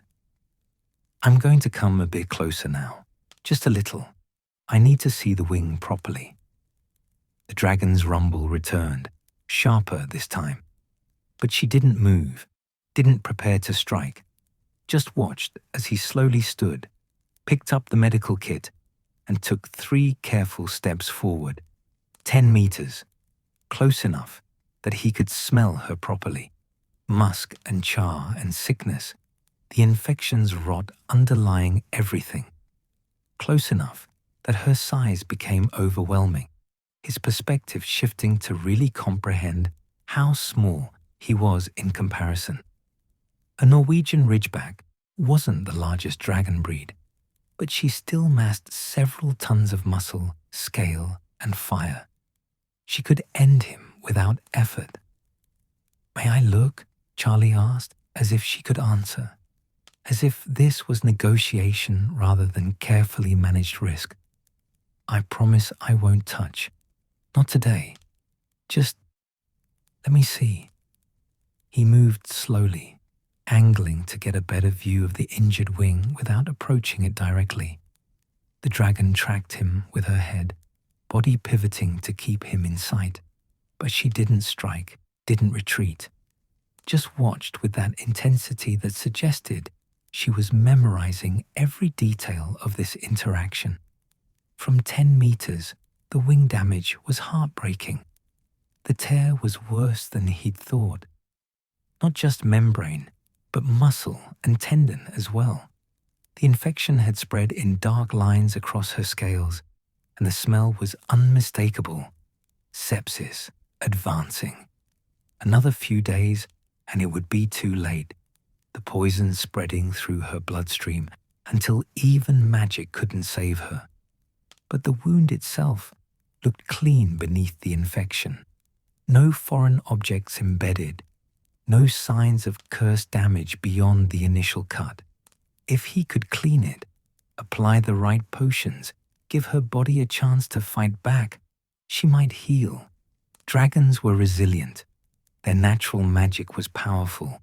With help, she could survive this. "It's bad," Charlie said honestly, straightening from his crouch. "But not impossible. I've seen worse injuries heal. There's a dragon at the reserve, Norberta, who lost half a wing to a rival and learned to fly again. It took months, but she did it. You're younger than she was, stronger. You can survive this."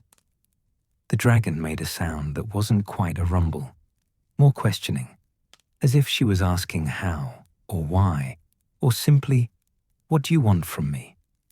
"I want to help," Charlie said simply. "That's all. I want to clean your wing, treat the infection, give you a chance to heal.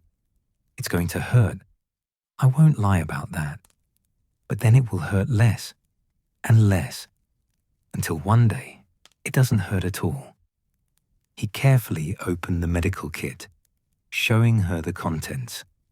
Bottles of potion, anti-infection drafts, pain relievers, healing accelerants, bandages treated with silver solution, a jar of salve that smelled of dittany and other healing herbs, instruments that gleamed in the morning light. Nothing threatening, just tools for cleaning wounds and applying treatment. "These are my supplies," he explained, holding up each item. "This one fights infection. This one helps with pain. This one speeds healing. I'm going to use them on your wing, but not today. Today was just so you could see them, understand what I'm planning." The dragon's eyes followed each item as he displayed it, then returned to his face. She was intelligent. He'd known that intellectually, but seeing it demonstrated was different. She was understanding, processing, making decisions based on incomplete information and choosing to wait rather than react. "Tomorrow," Charlie said, beginning to pack the items back into the kit. "If you'll allow it, tomorrow I'll come close enough to touch, to clean the wound. It will hurt, but I'll be as gentle as I can. And afterward, we can sing again. We can—" The dragon moved. Charlie's breath stopped, every muscle locking in place. She'd risen slightly, shifting her weight, and for a terrible moment, he thought he'd pushed too far, that she was about to attack. His hand moved instinctively toward his wand, though he knew he'd never draw it in time. But she wasn't attacking. She was extending her wing, the injured one carefully, painfully, spreading it just enough that he could see the full extent of the damage, presenting it for examination, for help. Even though the movement clearly cost her, it was permission, as clear as spoken words. "Look, help. I trust you enough for this?" Charlie's eyes stung. He blinked hard, refusing to let tears blur his vision at this critical moment. "Thank you," he said, voice rough with emotion. Thank you for trusting me. He approached slowly, covering those final meters with exquisite care. The dragon's body trembled with the effort of holding still, of not giving in to instinct and lashing out. Her breathing had gone rapid and shallow, fear response warring with conscious decision. But she held. She stayed. Charlie knelt beside the wing, close enough now to touch, though he didn't.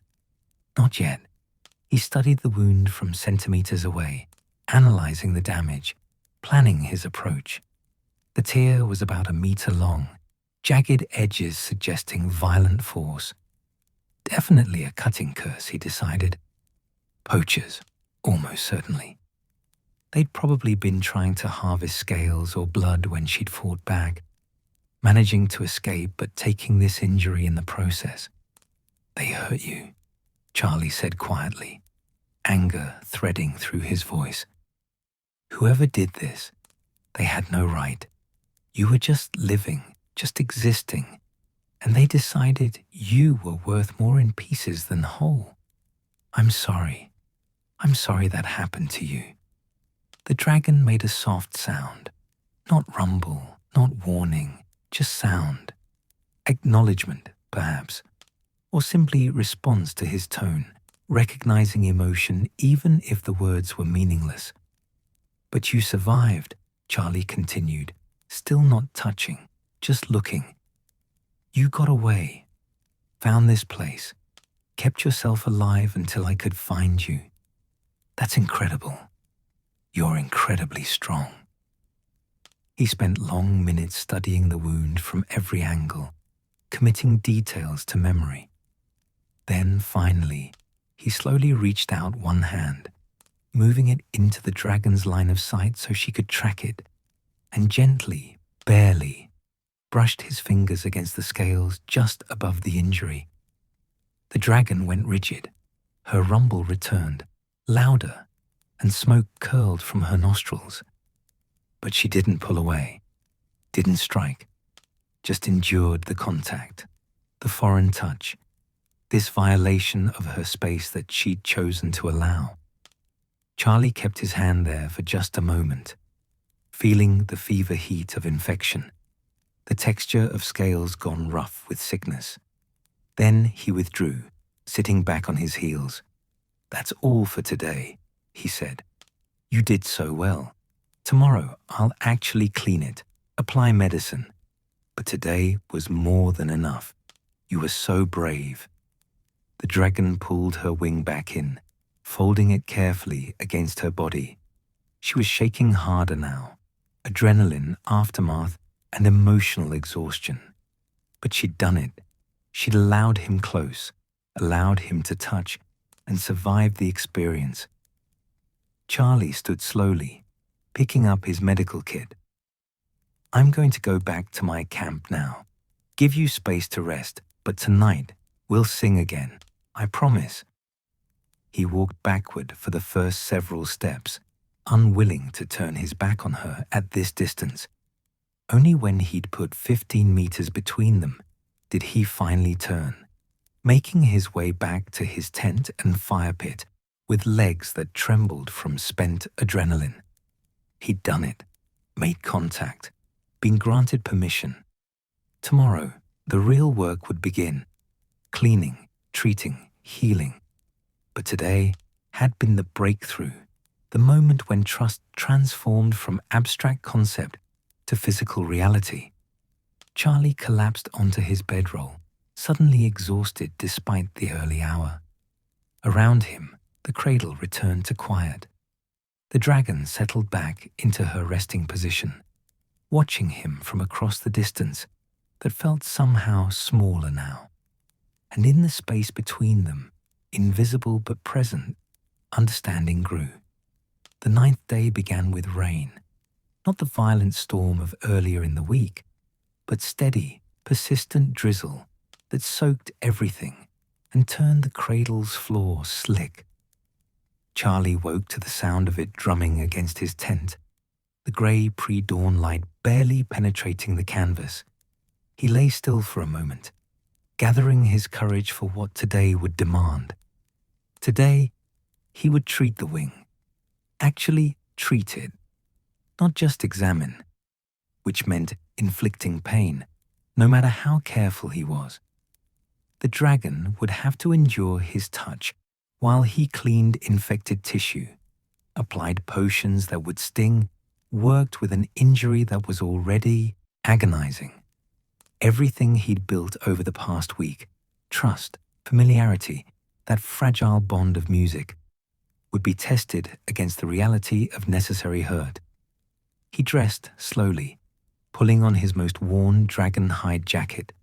The leather was supple from years of use, broken in and comfortable. His hands were steady as he laced his boots, but his stomach churned with anxiety. Not fear of the dragon exactly, fear of failing her, of pushing too hard and shattering the trust she'd offered, of not pushing hard enough and losing her to infection. The medical kit sat ready where he'd left it the night before. He'd reorganized it after yesterday's examination, arranging supplies in the order he'd need them. Cleaning solution first, a potion that would disinfect without causing more damage than necessary. Then the infection-fighting draft, to be applied directly to the wound. Pain relief next, though dragon's safe analgesics were limited. Finally, the healing salve and bandages, though he wasn't sure she'd tolerate bandaging, one step at a time. Charlie stepped out into the rain, pulling his hood up. The dragon was already awake, watching him from beneath the overhang that provided her some shelter. Water ran in streams down the cradle's walls, and the pool at the center had swollen with runoff. The sound of it, water on stone, rain on scale, created a constant white noise that might actually help. Soothing background, covering the small sounds that might otherwise startle. He built his fire with difficulty, coaxing flame from damp wood using minor charms. The smoke rose thick and grey before the fire caught properly, and even then it burned reluctantly. But fire was important today, not just for warmth, but as a familiar ritual. Proof that today was just another day, despite what he was planning. Breakfast was dried fruit and jerky again. Mechanical eating while his mind ran through procedures. He treated dozens of dragon injuries at the reserve, but always with other keepers present, always with restraints or sedation available. Here, the dragon would be conscious and free to react.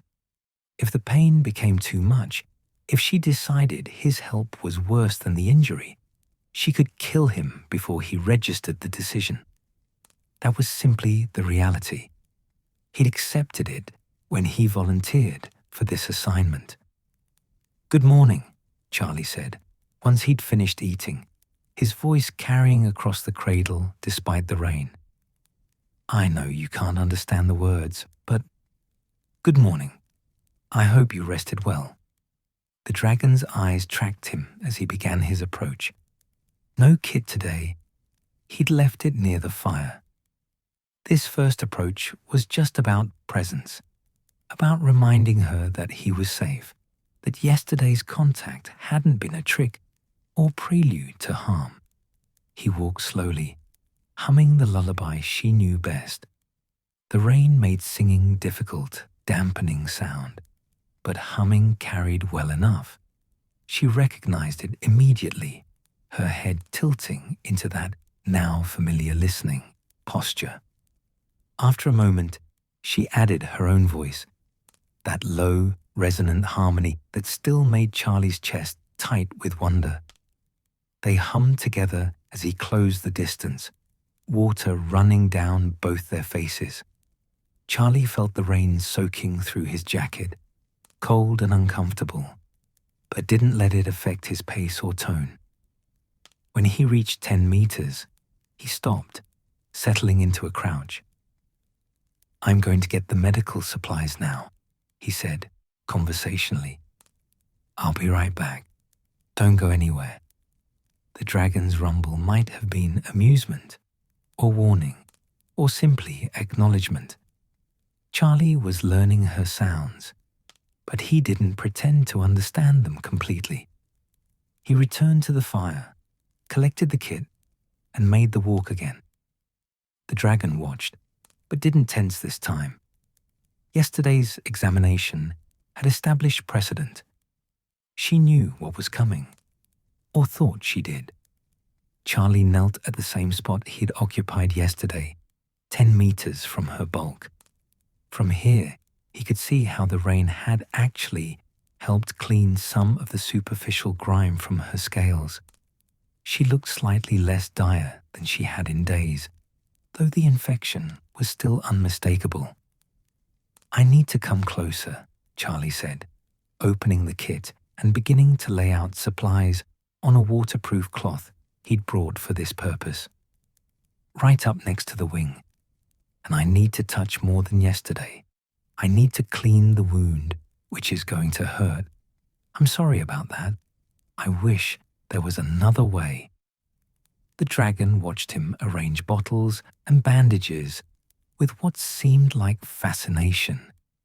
Did she understand that these objects were meant to help? Or did they just register as strange human things, inexplicable but apparently non-threatening? Charlie picked up the first bottle, cleaning solution, pale blue and faintly luminescent. "This first," he explained, holding it up. "It removes infection, kills the bad things making you sick. It will sting, badly, probably, but only for a moment." He stood slowly, bottle in one hand, a clean cloth in the other. The dragon's eyes followed both. Her body tensed, but she didn't move otherwise. Waiting, trusting, or at least hoping. Charlie covered the remaining distance one careful step at a time. 5 meters, 3, 1, until he stood directly beside her, close enough to feel the heat radiating from her scales, close enough to hear every breath she took. This close, her size was overwhelming. Her shoulder rose above his head. One claw was longer than his forearm. She was massive and powerful, and choosing, incredibly, impossibly, to let him help. "Thank you," Charlie whispered, "for trusting me. I won't betray that, I promise." He reached out slowly, placing his hand on the scales near the wound. The dragon's entire body vibrated with tension, muscles coiled beneath that armored hide. But she held still. Charlie poured cleaning solution onto the cloth, then gently, so gently, began to wipe at the wound's edges. The dragon's reaction was immediate and visceral.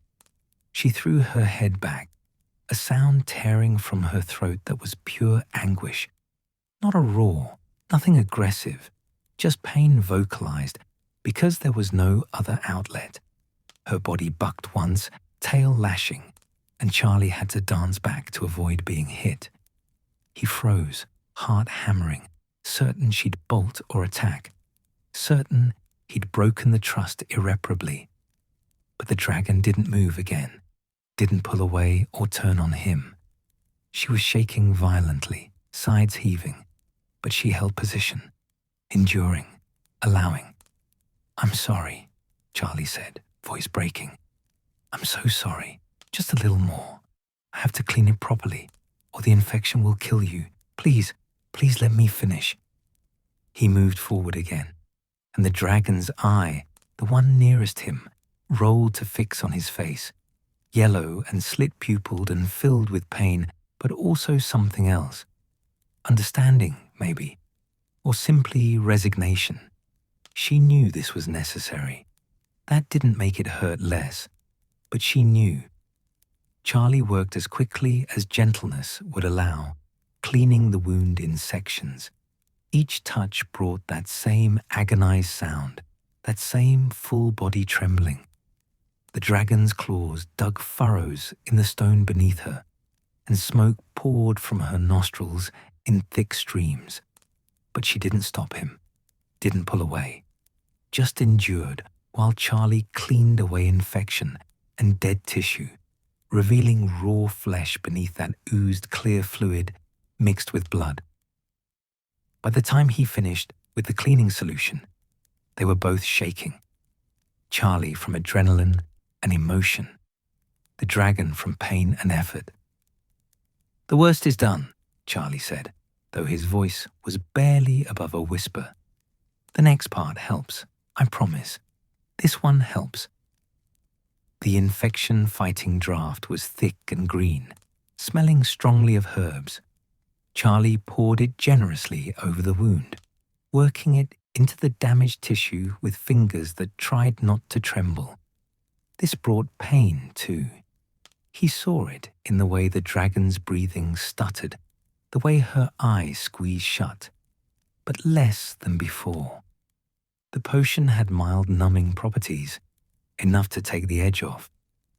"That's it," Charlie encouraged, working the draft into every part of the tear. "You're doing so well, so brave, almost done now." The pain relief potion was next, administered by having her drink it rather than applying topically. This was the risky part.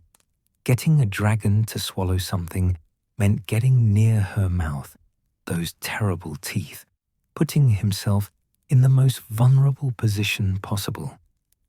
"I need you to drink this," Charlie said, holding up the vial so she could see it. "It will help with the pain, make everything hurt less. But you have to swallow it. Can you do that?" The dragon's eye opened, fixing on the vial. Her nostrils flared, analyzing the scent. Then, incredibly, her mouth opened slightly. Permission, trust, an invitation that made Charlie's hands shake with the weight of it. He stepped around to face her head-on, acutely aware of his own mortality. One snap of those jaws, and he'd be gone. One gout of flame, and he wouldn't even have time to scream. But she held perfectly still, mouth open just enough, waiting. Charlie poured the potion carefully, directing it past her teeth and onto her tongue. She flinched at the taste. Dragon pain potions didn't prioritize flavor, but swallowed reflexively. Once, twice. The vial emptied, and Charlie stepped back quickly, giving her space. The dragon's head lowered back to her claws. Her breathing began to slow, the potion taking effect. The pain lines around her eyes softened incrementally, and the vibrating tension in her body eased. Not gone. The injury was too severe for that, but reduced to something more manageable. "Better?" Charlie asked softly. The dragon made a sound, low, drawn out, almost like a sigh. Relief, he thought. Actual relief. The first she'd felt since the injury, probably. Charlie picked up the healing salve. His hands were steadier now, purpose steadying him. This was the crucial part. The salve contained dittany, an essence of myrtlap, powdered silver and moonstone, ingredients that would actively encourage tissue regeneration. If the infection had been caught early enough, if the dragon's own magic was strong enough, this might actually work. He applied it liberally, coating the entire wound in thick, pale green paste. The dragon tolerated this more easily, the pain potion having kicked in fully. She even extended the wing slightly, making it easier for him to reach the tear's full length. "That's it," Charlie murmured, working salve into every centimeter of damaged tissue. "Just like that. You're making this so much easier. Good girl. Such a good girl." The words were meaningless, but the tone seemed to help. The dragon's breathing deepened further, approaching normal. When Charlie finally stepped back, having used nearly the entire jar of salve, she looked almost peaceful. exhausted, certainly, but peaceful. The bandaging decision resolved itself. She wouldn't tolerate it. Charlie could see that in her posture, the way she was already pulling the wing back into its protective fold against her body. Pushing for bandages would undo everything. The salve would have to be enough. "All done," Charlie said, beginning to pack up his supplies. "The salve will keep working. In a few hours, I'll need to check it again, maybe apply more. But for now, you should rest. Let the potions work. Let your body heal." He gathered everything, backing away to give her space. The dragon watched him go, but her eyes were already starting to close. The pain potion had a mild sedative effect, necessary since pain could prevent proper rest. Charlie made it back to his fire pit and collapsed, suddenly boneless with exhaustion. He'd done it. Treated the wound, administered potions, completed the procedure without getting killed or breaking her trust. His hands were shaking now that the crisis had passed, adrenaline crashing into fatigue. The rain had eased to mist, and weak sunlight was trying to penetrate the clouds. Charlie built up his fire and put water on for tea, his movements mechanical while his mind replayed every moment of the past hour. The dragon's pain sounds would haunt him. He knew that already. But so would her trust, her choice to endure rather than flee or fight. She could have killed him so easily. Instead, she'd let him help. The day passed in a blur. Charlie dozed by the fire, waking periodically to check on the dragon. She slept deeply, the pain potion keeping her under for hours. When she finally stirred in late afternoon, Charlie approached again, easier this time, with yesterday's success to build on, and applied more salve. She tolerated it with only mild protest, and he saw with cautious optimism that the wound already looked better, less inflamed, less weeping. The infection was retreating. Evening came with clearing skies, the clouds finally breaking apart to reveal stars emerging one by one. Charlie had eaten, organized his supplies, and settled by his fire when the dragon lifted her head and looked at him expectantly. She wanted to sing. Charlie felt his exhaustion lift slightly, replaced by warmth that had nothing to do with the flames. "You want music?" he asked, smiling. "After the day you've had, you still want to sing." The dragon rumbled. Definitely approval. Definitely a request. So Charlie sang. His voice was rough with fatigue and emotion, but he sang anyway. The lullabies she loved, folk songs that had no business being sung to dragons, improvisations that meandered through scales and harmonies. And the dragon joined him, her voice stronger than it had been in days. The pain relief had given her that much, freedom from constant agony, space to be something other than hurt. They sang as the stars emerged fully, as the temperature dropped and frost began to form in shadowed corners.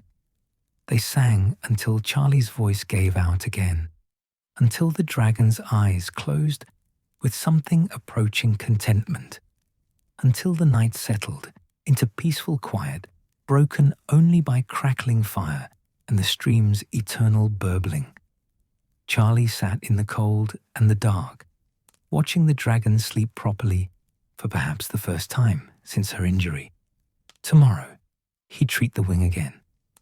And the day after, as many times as it took until she could fly again. But tonight, he allowed himself hope. Real, substantial hope that this might actually work, that she might survive, that the connection they'd built, this unlikely bond between wizard and dragon, might be strong enough to carry them both through to healing. The stars wheeled overhead, indifferent and beautiful, and in the Romanian wilderness, a dragon rested while a wizard kept watch, both of them trusting in tomorrow.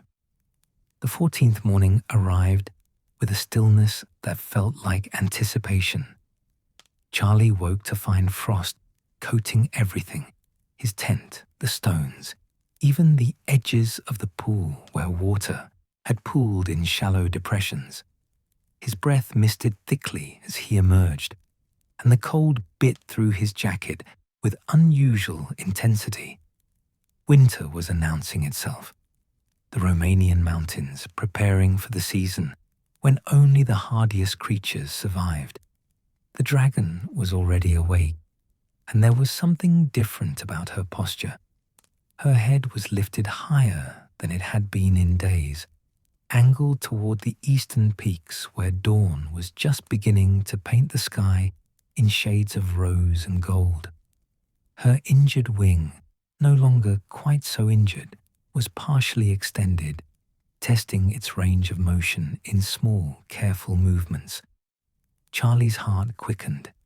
He'd been treating the wing twice daily for nearly a week now, watching the infection retreat, seeing healthy tissue replace damaged. The tear was still there, still visible, but it had closed significantly. The membrane was regenerating, slower than he'd like but steadily, and the dragon's own powerful magic was contributing to the healing in ways no potion could replicate. But was it enough? Could she fly? He went through his morning routine quietly, not wanting to interrupt whatever internal calculation she was performing. Fire built, tea brewed, breakfast eaten, all normal movements while his attention stayed fixed on the dragon across the cradle. She'd grown stronger over these past days. The pain that had defined her existence had eased to manageable discomfort, and with pain's retreat came a return of her natural vitality. She'd eaten 2 days ago, a mountain goat that had wandered too close to the cradle's entrance, dispatched with brutal efficiency. Charlie had watched her feed with a mixture of relief and professional satisfaction. A dragon that hunted was a dragon that was healing. She'd also grown comfortable with him in ways that still amazed him. She allowed him to approach without warning now, trusted his touch, even seemed to seek out his presence when evening came and singing could begin. That morning ritual and evening music had become the framework of their days, predictable and safe. But all of it had been building toward this moment, this test. The dragon folded her wing back, then extended it again, further this time. The movement was smoother, more confident. She shifted her weight, crouching slightly, and Charlie recognized the posture. He'd seen it hundreds of times at the reserve, watching dragons prepare for takeoff. She was going to try. "Wait," Charlie called out, moving forward without thinking. "Wait, please. Let me check the wing first. Make sure it's ready." The dragon's head swiveled toward him, yellow eyes fixing on his approach. She rumbled, not warning, just acknowledgement. She'd learned the patterns of his voice, could distinguish between different tones, even if the words remained meaningless. Charlie covered the distance quickly, coming to stand beside her with the ease of long familiarity. The fear that had defined those first approaches was gone, replaced by something more complex. Respect, certainly. Awareness of danger, always. But also affection, though he'd never have admitted that aloud. Dragons weren't pets or friends. But this one had become something to him. Someone, perhaps. He ran his hands along the injured wing, checking the membrane's integrity. The tear had closed to perhaps a third of its original length, the edges sealed with new tissue that was still pink and tender, but functional. The infection was completely gone. the scales around the wound returning to their normal blue-grey color. She flinched slightly when he touched the most sensitive areas, but tolerated his examination. "It's better," Charlie said, as much to himself as to her. "Much better, but I don't know if it's strong enough. If you try to fly and it tears again." He didn't finish the sentence. They both knew what would happen. A fall from height with a wing that failed mid-flight would be fatal. The dragon made a sound, low, insistent. Her eyes moved from Charlie to the sky, then back. The meaning was clear. "I need to know. I need to try." Charlie understood. He'd spent years working with dragons, had seen what being grounded did to them. They were creatures of air and freedom, built for flight the way fish were built for water. This dragon had been trapped on the ground for weeks, her nature denied by injury. The physical healing was necessary, but incomplete. She needed to fly again, needed to prove to herself that she could, or the psychological damage might prove as crippling as the physical had been. "All right," Charlie said quietly, stepping back to give her space. "All right, but carefully.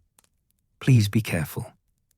The dragon moved to the center of the cradle, choosing a spot with maximum open space.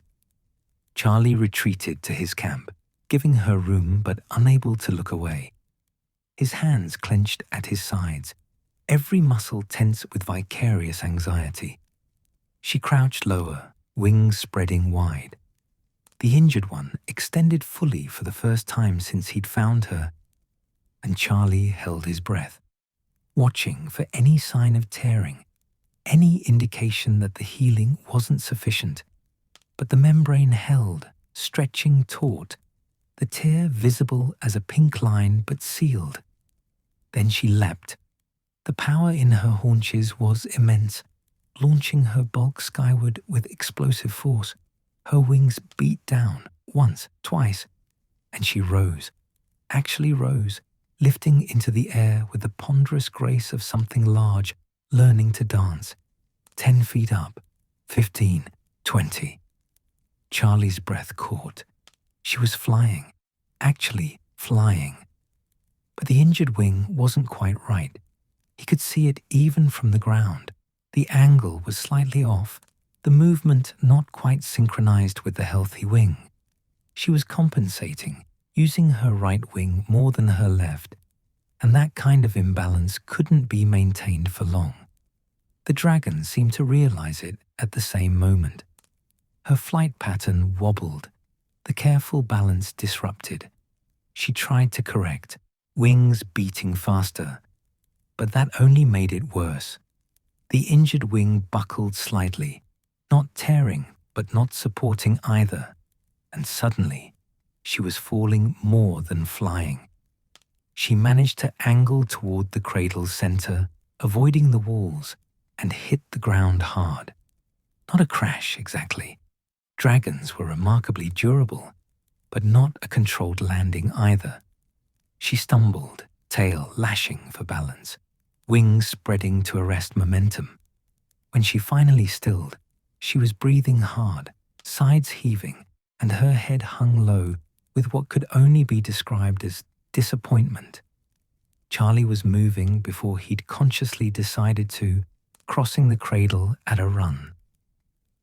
"Are you hurt? Did the wing tear again?" He reached her side, hands already moving to check the injury, professional concern overriding any sense of self-preservation. The dragon turned her head to watch him, but didn't pull away. She understood what he was doing, why he was worried. The wing, when he examined it, was intact. Strained, certainly. He could feel heat in the tissue, inflammation from overuse, but not torn. The healing had held. It just wasn't strong enough yet for sustained flight. "You're all right," Charlie said, relief making him almost dizzy. It held. "You're all right." But the dragon wasn't all right. Not really. She made a sound, low, mournful, nothing like the rumbles he'd grown accustomed to. This was grief, or something close to it. The sound of someone who'd hoped and been disappointed, who'd tried and failed. Charlie felt his chest tighten. He'd seen this before, at the reserve.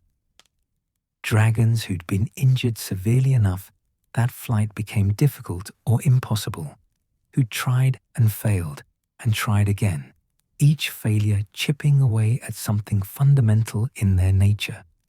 Some recovered, some didn't. Some gave up trying, and the light went out of them in ways that no potion could restore. He couldn't let that happen to her. "Listen to me," Charlie said, moving around to face her head-on. He put his hands on either side of her snout, presumptuous, perhaps reckless, but he needed her attention, needed her to understand. "You flew. Do you understand that? You got off the ground. You were in the air. The wing held." The dragon's eyes focused on him, pupils dilating. "It's not strong enough yet," Charlie continued. "Not for real flight, not for hunting or traveling. But it's healing. Every day it gets stronger. Another week, maybe 2, and it will be ready. You just need to be patient." The dragon rumbled, low, questioning, uncertain. "I know," Charlie said softly. "I know waiting is hard. I know you need to fly the way you need to breathe. But you have to let yourself heal properly. Otherwise you'll tear it again, and we'll be back where we started. Or worse." He stepped back, letting his hands drop. The dragon watched him for a long moment, then slowly lowered her head to rest on her claws. Not defeated, exactly, but resigned. Understanding, perhaps, that Charlie was right even if she hated it. They stayed like that as the sun climbed higher, warming the cradle incrementally. Charlie sat beside her, close, closer than he'd ever sat before, near enough to feel the rise and fall of her breathing, the residual heat from her exertion. She didn't move away. If anything, she seemed to find comfort in his presence. "Tell you what," Charlie said after a while. "Let's make a plan. We'll work on strengthening exercises, short flights just a few feet off the ground, building up the muscle. I'll adjust the treatment, focus more on tissue strength than just healing the infection, and we'll set a goal. 2 weeks from today, we try again. A real flight, not just jumping. Deal?"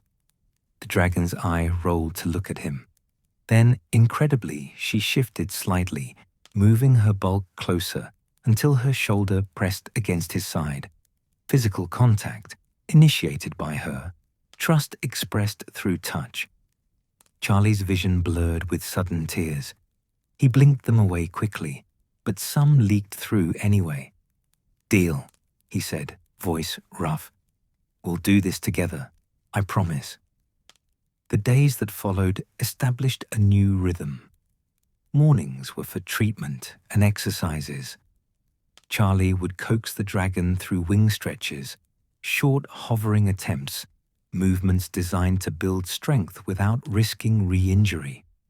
She approached these sessions with determination that bordered on obsession, working through discomfort because the goal, true flight, mattered more than temporary pain.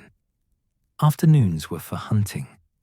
Her flight attempts had awakened hunger, and she ranged around the cradle's perimeter, catching mountain goats and the occasional bird large enough to be worth the effort. Charlie watched her hunt with appreciation for the efficiency of predator design. Even grounded, she was formidable. Evenings remained sacred for music. They'd sing as the stars emerged, harmonizing in ways that no longer surprised Charlie, but still moved him. Some nights she'd initiate the singing, rumbling softly until he joined in. Other nights he'd begin, and she'd add her voice after a few bars. It had become conversation of a sort, communication beyond words. On the 10th day after her failed flight attempt, a letter arrived. Charlie woke to find it weighted under a stone near his tent. Official reserve parchment, delivered by owl during the night, though the bird had wisely not waited around. He recognized Petru's handwriting immediately. Weasley. The wardens report no dragon activity in the cradle for 24 hours. They ask if you need evacuation or assistance. I told them you're either dead or succeeding, and either way would send word when ready. You have 3 more days before I come looking for you myself. Reserve needs its best keeper back. And also, I'm tired of covering your assignments. Status report requested. Petru Charlie smiled despite himself. 3 weeks in the wilderness, and Petru was getting impatient. Fair enough. It was time to think about extraction, about bringing this assignment to its conclusion.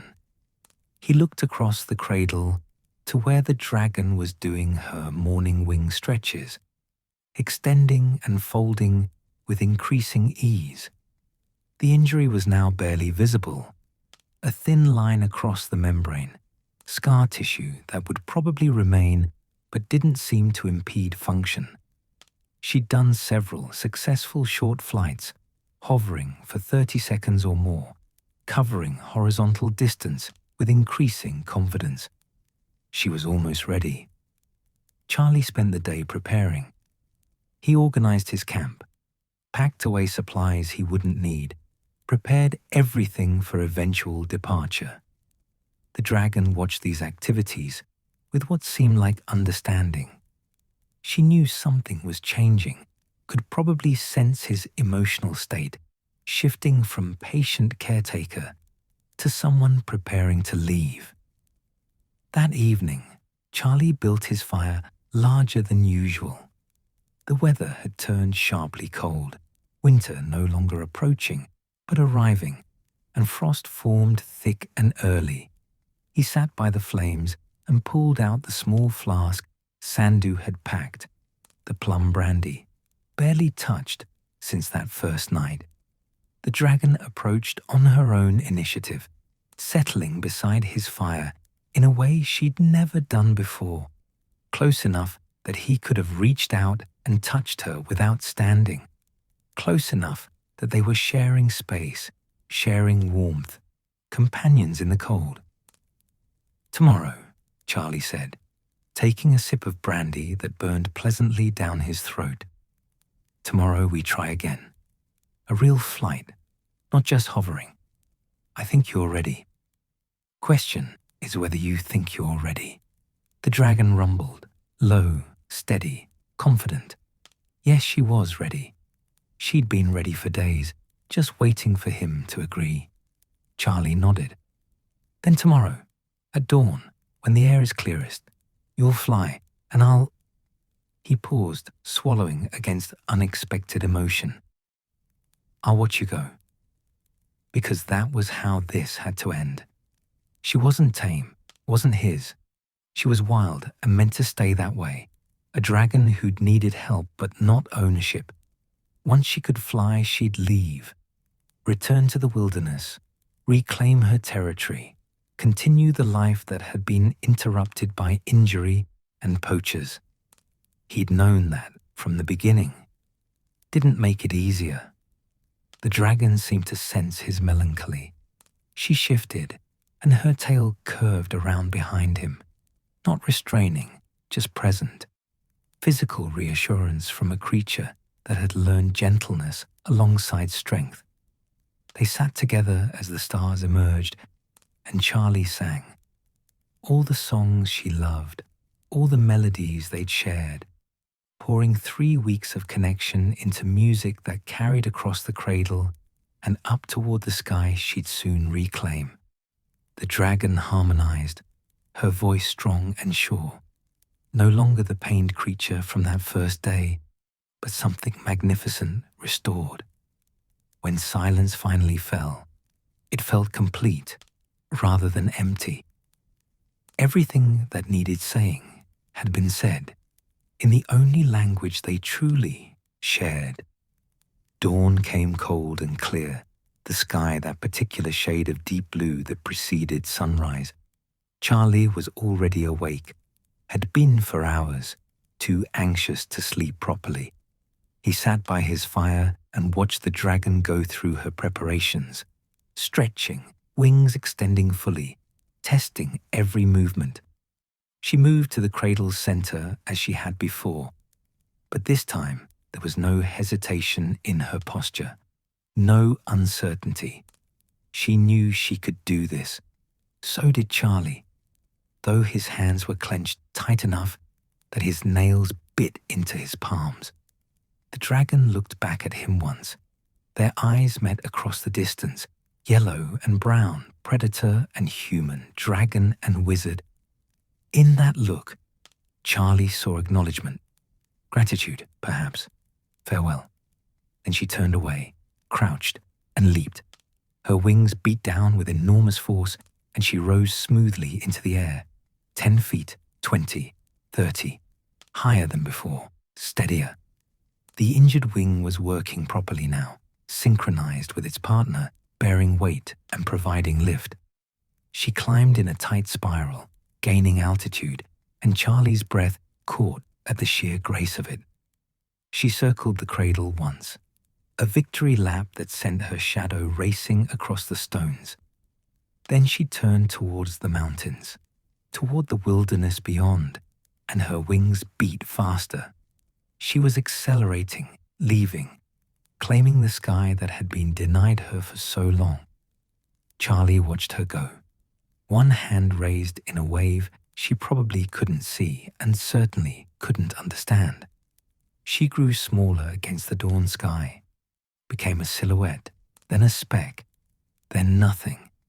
She was gone. Cradle fell silent, except for the stream's eternal burbling and the crackle of Charlie's fire, empty now, or nearly so. Just a human who'd come to help, and a space where a dragon had healed. Charlie let out a breath he hadn't realized he'd been holding.